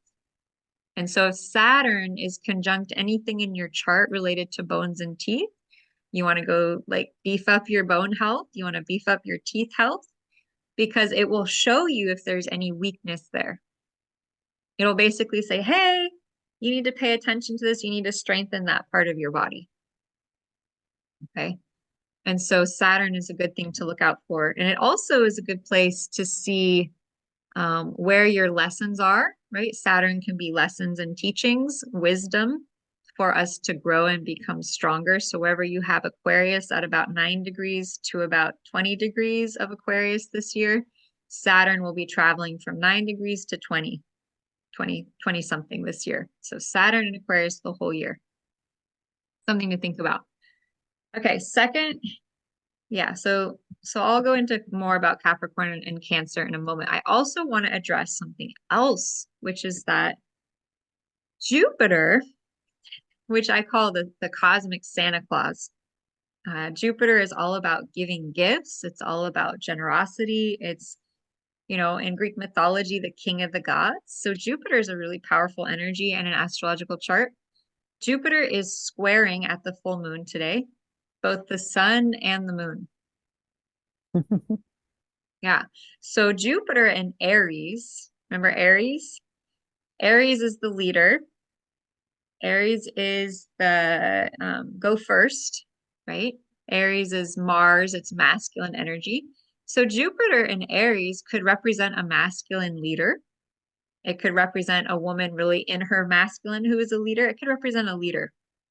And it's squaring the sun and moon could mean facing some kind of a conflict or challenge between the status quo, sun in Capricorn, and the emotional sentiment of the collective, the moon.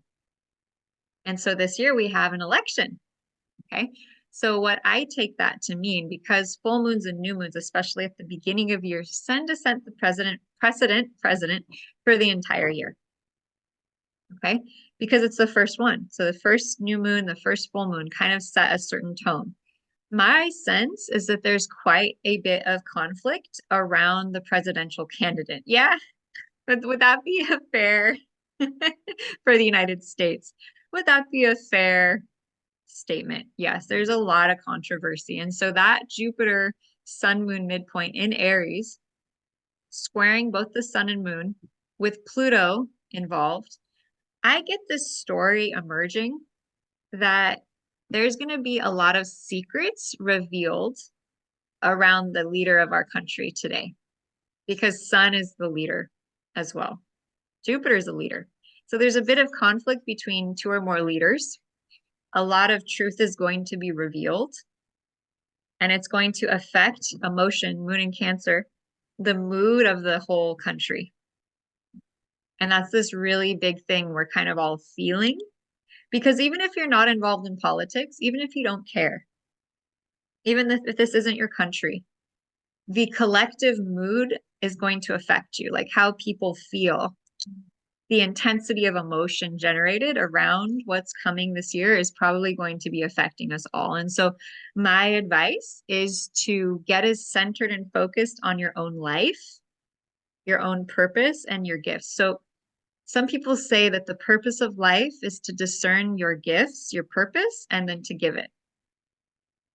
And I would say that the number one way to get out of any challenge this year that is going on externally, even though it affects us, is to make that less of a priority and to make your own inner leadership, your own becoming the president of your life, the most important part. Right? So instead of being so like, oh, the presidential race, say, I'm in a presidential race. I am becoming the leader of my life. And I am choosing to focus on discerning what my gifts, talents, and vision are so that I can grow my good that I give to this world. And by doing that, it will allow you to not have to get involved in so much of the tension that may be created by everyone else kind of pushing against each other. There's probably going to be a lot of people doing this. And so the best way is to not get involved and to not be on a side, but to step back outside of the situation and put your parameter, your energy protection around holding a sacred space for what you're creating so that you can be contributing the most positive, powerful energy to the collective and thus help to cause things to go in a good way, right? Because if more and more of us are disconnecting from the controversy and instead plugging into our own heartfelt center and purpose, we will create a reality that's much better than any negative scenarios that might be being attempted to be created, right? So we have the power to change reality by pulling our awareness away from the outside external conflicts that there may well be this year and pulling it into how can I claim my leadership for my life, right? So Sun and Jupiter and Aries, leadership, being a big leader, square the sun. That's the sun is discipline, responsibility. It is structure. So in order to step into the leadership of our lives this year, we also need to learn how to build a stable foundation, how to build a strong structure, how to accomplish all the nuts and bolts jobs, master our energy and emotion so that we can move the mountains, the boulders of our lives, and create this solid emotional foundation of self-care, nourishment, and feminine love, right? So there's this thing, right, between the sun, Capricorn, working hard, and our home life, our self-nurturing, our self-care this year. I really feel that this full moon is a really good window into the year. It's the first full moon. It's the first full expression of energy in 2024. And my intuition is saying, really pay attention to this particular full moon to guide us as we go forwards into 2024. Okay, so as much as you put in the work and the structure and you're building that leadership, if you don't have your self-care down this year, you will not fly. That's what I'm hearing. Like, because there's a triangle between leadership, sun, shining, success, and also moon nurturing, We have to balance the yin and the yang this year. We have to balance our feminine, masculine, our mother, father energy to create that successful leadership, to create that big impact that we want to have. We have to make them both equally valuable and important. Because without both, we won't be able to weather all the big energies that are going to happen this year. Right? So that's what my guides were saying was really important to share with you all. And then this final piece I want to throw in is that tonight Venus, Mercury, and Mars are all in Sagittarius. So Mercury is communication, Venus is love, Mars is masculinity, and it's Sagittarius is the traveler, it's philosophy, it's learning about the stars, it's learning about higher knowledge. And so it's an absolutely beautiful night to do this work and to tune into the stars and the truth of the stars.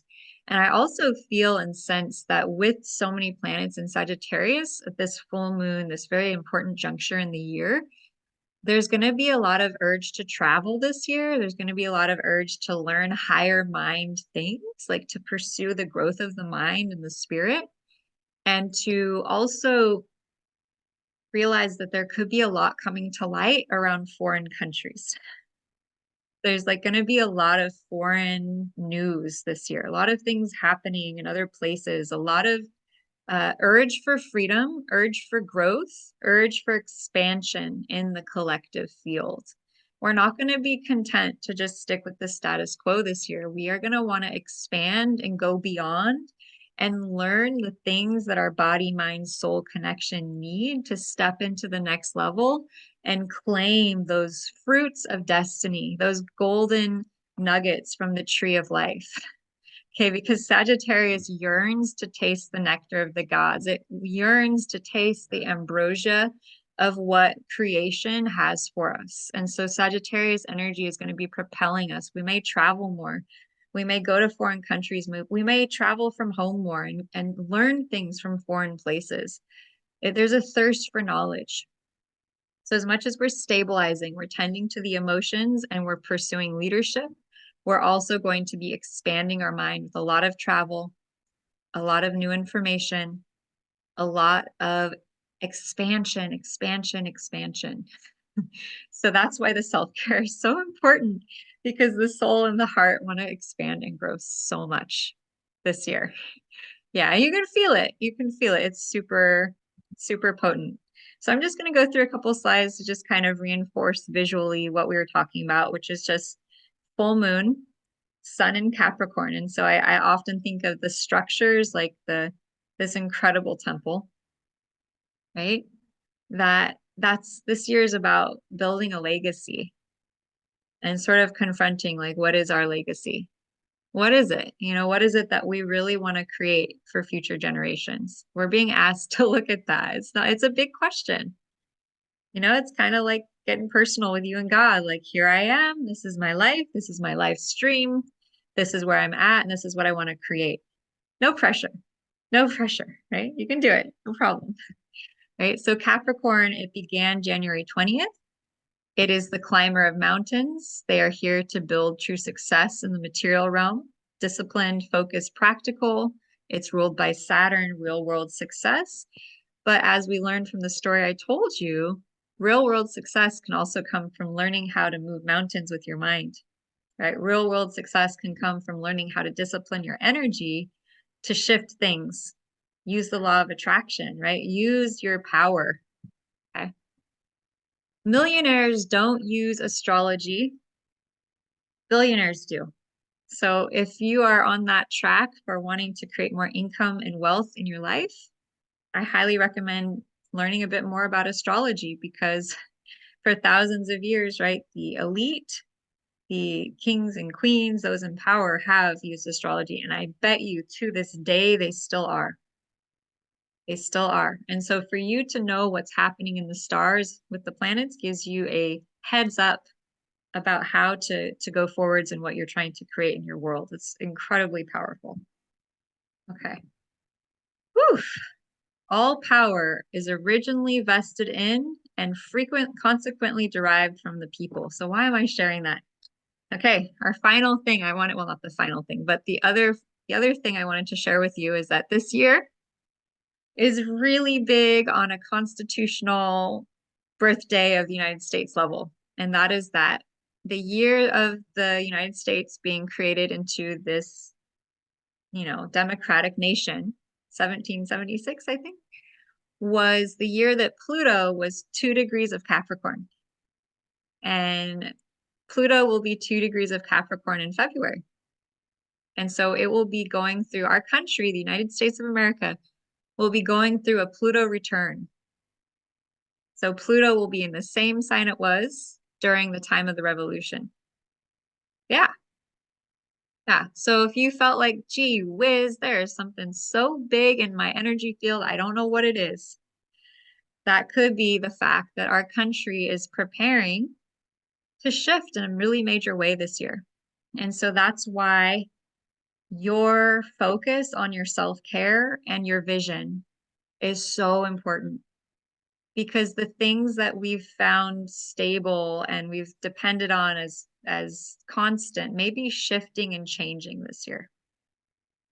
Right? The government may be shifting. The things that our leaders may be shifting. The things that we've always seen as the structures of reality may be changing, just like they did in 1776. Okay. And so it's really, really, really important that you hug to the midline, as they say in yoga, that you hug to your own center and that you focus on what brings you joy.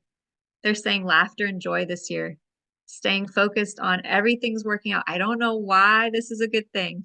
I don't know why this is awesome news, but everything's working out to my highest and best. This is the year for that. This is the year to see beyond what the chaos of change and our political structures may cause us to feel, but to look beyond it and say, we're building a new world. In order to build this new world, some things have to go, some things have to change. And it's learning to hug to the midline of safety within our own soul, so that we're just riding high. We're like, I'm going to make a joyful, beautiful life. It's all happening for my highest and best, no matter what. Okay, but I will tell you, Pluto in a Pluto return, US birthday, like, woo, this is going to be a powerful year, right? Our country, the United States of America, and Kit, I know this is not your country, you're from Australia, so this is a little different, but the United States of America was founded on some really great principles of people having a say, right? Everyone matters, every person's voice matters. Right? It's a democracy. It's based on everyone. And so I think the ideal of that may come back a bit this year with the Pluto return. I'm going to do another live just specifically on this energy because it deserves that much of a focus, but I just wanted to give you a heads up that is coming in February. And so expect the presidential campaign to kick up. This full moon is the entry point. Like, it's all about to start kicking up a lot out there. So just be aware, just really hug to the midline. If you're going to do something, start creating it now before people's attention is just like, woo, okay, that's what I'm hearing. All right. Acts of creation are ordinarily reserved for gods and poets. To plant a pine, though, one need only own a shovel. And so I want to invite you all to take back your power this year and realize that whatever it is you want to create, you can do it. It's possible, right? Moon is in Cancer tonight. It's all about the home, nurturing, nourishment, right? We already went over a lot of this. I just wanted to give you a visual. It's ruled by the moon, cozy feelings, right? You want to snuggle, you want to get warm, and you just want to eat some hot soup and cozy up and snuggle. That's that moon in Cancer. Really important this year. We can't neglect our home. We can't neglect our safety. We have to really care for ourselves first. Okay. So where are we at here? Yeah, moon in Cancer. And I'm just going to do a little slideshow about the moon in Cancer energy, right? The home, the mom, right? Walking, and it also relates to ancestry. Cancer does. I'm listening to a deeper way. Suddenly, all my ancestors are behind me. Be still, they say. Watch and listen. You are the result of the love of thousands, right? And so Cancer asks us to honor all the ancestors who came before to honor all of the strands of DNA, all of the moments in time that led to us being here right now, all the people that had to come together to have a moment to us then being here and now. It's just so powerful. Whew, the planet of water and emotion and home, fourth house energy, lotus flowers and honeysuckle. It's a very feminine, beautiful, beautiful energy. Yeah, Cancer vibes. Okay, so not only have you been lucky enough to be attached since time immemorial to a favored evolutionary line, but you have also been make that miraculously fortunate in your personal ancestry. Consider the fact that for 3.8 billion years, a period of time older than the Earth's mountains and rivers and oceans, every one of your forebears on both sides has been attractive enough to find a mate, healthy enough to reproduce, and sufficiently blessed by fate and circumstances to live long enough to do so. Not one of your pertinent ancestors was squashed, devoured, drowned, starved, stranded, stuck fast, ultimately wounded, or otherwise deflected from its life quest of delivering a tiny charge of genetic material to the right partner at the right moment in order to perpetuate the only possible sequence of hereditary combinations that could result eventually, astoundingly, and all too briefly in you. Just something to ponder tonight, that each one of you is a miracle. Like the very fact that you and I are sitting here together is astonishingly rare and amazing. And frankly, spectacular. And something to ponder for this whole year, wherever you are, is just the miracle that you are, that you're here, and what it took for you to be here. And if you're a mama, what it took for all of your children to be here. And that you are a part of creating something immeasurable and profound and beautiful. And it's just beyond words, right? It's so beyond words. Yeah, it just take a moment to feel that you're here. That if you're here, there's a reason. The reason you're here, and that your life has meaning. Right? Your life has meaning. It took so much for you to be here. It took so much. Woo! Literally. Yeah. And so I really, just pray that you take that with you this whole year. Just how spectacular of a fact that you are here. And what a miracle you are. Whatever it is that you're here to do, that you're a miracle. Living, breathing, walking, heart beating, astonishing. Oh, no problem. Thank you so much for being here. Go take care of the children. I know I saw you're a big mama, so appreciate your presence. It's amazing. It's a lot of work putting children to bed. And if you don't do it, they will not go to bed. They will just play and play. Lead me another story, mommy. Yeah, that's right. And it's so precious. So precious. So, wow. Whew, that.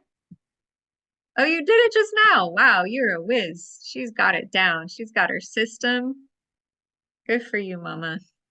That's a good place to be at. Okay, bedtime. Okay, good. So here is a flower essence. There's this company called Lotus Way, and the woman literally travels the entire world hunting flower essences, like finding the best possible flower essences. And so here is a flower essence called Divine Timing with gold hydrosol. And it helps to embody the boldest version of you, to feel supported by unseen forces, to root into community, experience the power of a shared vision, allow your biggest vision to motivate your daily actions. And it helps to dissolve distraction, hard edges, being guarded, isolation, lone ranger tendencies. Yeah, I know about those ones. Playing small, feeling insignificant or undervalued. And those are big. As women, Those are big things to release and resolve so that you can really step into your greatness. And so I love what it says. It says, root your vision into embodiment. That's the year of the 8. Manifest your legacy. That's year of the 8. Unleash the ripple effect, right? So as each one of you chooses to create, what do you want to create in year 8? You create a ripple effect where other people are like, oh, hey, I think I want to create what I want to create. Oh, I'm going to do it. Right? So as each person creates that thing, then everyone else wants to as well. So this is big divine encouragement to you all to do it, right? To finally get that book written, to finally publish that thing, to get that course out there. It's your time. Yeah. Beautiful. Okay. We'll come back to this another class. We went over Sun conjunct Pluto. Okay, so sometimes you face difficulties not because you're doing something wrong, but because you're doing something right. Yeah. So whatever challenges you go through this year, just know they're actually there because you're on the right track. They're actually there to propel you to that next level, right? To go past where you were before. Okay. So just keep on going and give yourself a little cheer. Like, yeah, I don't know how everything's working out so great for me, but it is because I'm on the right track. There wouldn't be challenges if I wasn't. Okay. All right. So Uranus goes direct. Who wants to talk about it? Anyone want to talk about what you think that might mean? And I got some astrology students here. Anyone want to unmute and share? What do you think that might mean for all of us? What are the qualities of Uranus? What are the qualities of that energy getting moving? The new age, electrical, strange and unusual, humanitarianism, communities, maybe like online communities like this. Yeah. So it's been in Aries, April. So what do you think Uranus and Aries might have been like for us the last couple of months? I noticed that I've been inundated with a lot of Zoom calls, so maybe just like feeling like there's a fire burning under me to get on all these calls, be a part of these online communities, the technology. Yeah, a lot of AI stuff coming out, like learning how to do AI for your business, AI marketing. That's huge. Yeah. That's going to be a huge thing. And that's going to be an interesting thing because Saturn is in Aquarius this year. Aquarius is the online, it's AI. Saturn is structure. So there's going to be a lot of questions about, okay, is this safe? There's going to be like, what does it need to be actually effective and helpful? And then we've got Uranus going into Taurus. What? So Taurus is like, what is very different than Aries energy? Anyone want to unmute and share what is Taurus energy all about? Like, what is Taurus? What planet rules it? What's the vibe? It's very different from Aries. I know April can share, but anyone else want to? Go ahead, Kit. Yeah, Taurus partly is ruled by Venus, and it's connected to our senses, and it's an earth sign. The pleasures of life. Yeah. The nature, right? Nature. And then Uranus can be technology. It can be new age ideas. So I was driving by the nursery and I was like, oh my God, Uranus and Taurus, like people are going to be buying plants. People are going to be growing their gardens. People are going to be building like new age communities with beautiful gardens and like plants. Like I could just see it happening. I could see all these new age communities being built and these plants being put in. And so as AI increases, there is a chance I've heard that the smart cities might be created.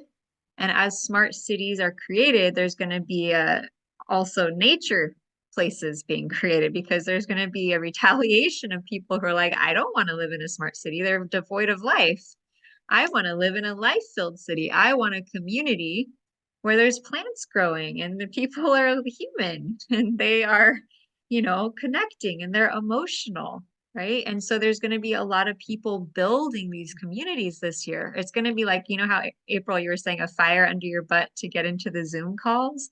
It's going to be like a fire under your butt to get a shovel and like dig a hole and plant some plants. Like it's going to be this sense of urgency.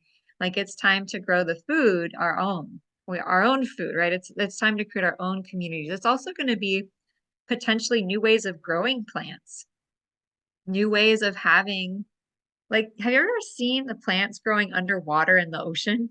Has anyone seen that yet? Yeah, so they're literally growing plants under the ocean, like in these, I don't even know how they're doing it exactly, but there's going to be a lot of new age ways of life on Earth. Like, how do we meet our physical survival needs on Earth? That's all coming this year. Okay, so there's a lot more there. I just wanted to kind of give you a sense of this year with Uranus and so far, just to recap, right? We've had this sun moon with Pluto thing going on from the new moon to the full moon. That's going to kind of ease up as we go forwards now. We've kind of been in the depth of it for the last 2 weeks. So if you felt like you've been being dragged down into the deep waters of the unconscious for the last 2 weeks, that's been that sun moon with Pluto vibe. And it's going to lessen as we move forwards, as we approach like mid-February. Pluto is going to be quite a ways away from the sun and moon. So you'll be like a little breather there. It's like be a little bit lighter energetically. Yeah, it felt horrible. Yeah, well, so horrible. It was really, it's been really intense. Okay, I'm not gonna lie. It's basically what it has been is a lot of light illuminating our subconscious pains collectively. Okay, so think about our own collective our own subconscious and the things that are undigested, undealt with there. We all have something. And then think about that and everyone coming up at the same time. And that's what we've been swimming through for the last 2 weeks. So the more you can cleanse your own energy field, right? Like have a salt bath, sage, right? That will help to clear out anyone else's collective energy you're picking up on. And then also going to get healing sessions, working with the healer to help clear your own energy of whatever's coming up, right? Whatever my layers. Today felt amazing. Yeah, today did feel amazing. Yeah, I woke up today and I was happy. Like I was like stretching my arms, like, why does it feel so good? And it was right after the full moon. So my guess is that Momma Moon came and just cleared out all kinds of gunk, right? So we should be feeling better. If more stuff comes up, that's just another layer. And it was sunny. It was beautiful. It was so nice today. Thank God for the sunshine. Thank God. Okay. So, all right. Okay. So I'm just going to briefly review. All right. We've gone over the fact we had the sun, moon, Pluto activation going on the last 2 weeks. It's going to get easier as we go forwards here, but that is something probably for the whole year. A lot of things being brought to the light. I'm just going to tell you, like, just be aware. This year is really about bringing to light a lot of things so that we can go forwards in a bigger way in the next year. Okay.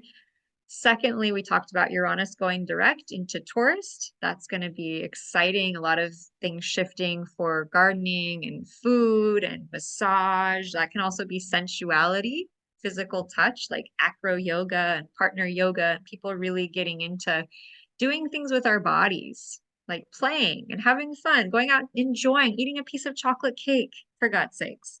It's like there's this enjoyment energy of like, let's enjoy our lives. We're in a body, but we're also here to have fun. Uranus is direct, right? That's happening like tomorrow. Okay.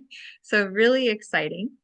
And then we also looked at the fact that Jupiter was square the sun and moon. So learning how to balance our leadership role with our business and with our self-care. Super important for the entire year. It's the year of the 8, which is all about infinity of creation. What do you want to create? Year 8. Okay.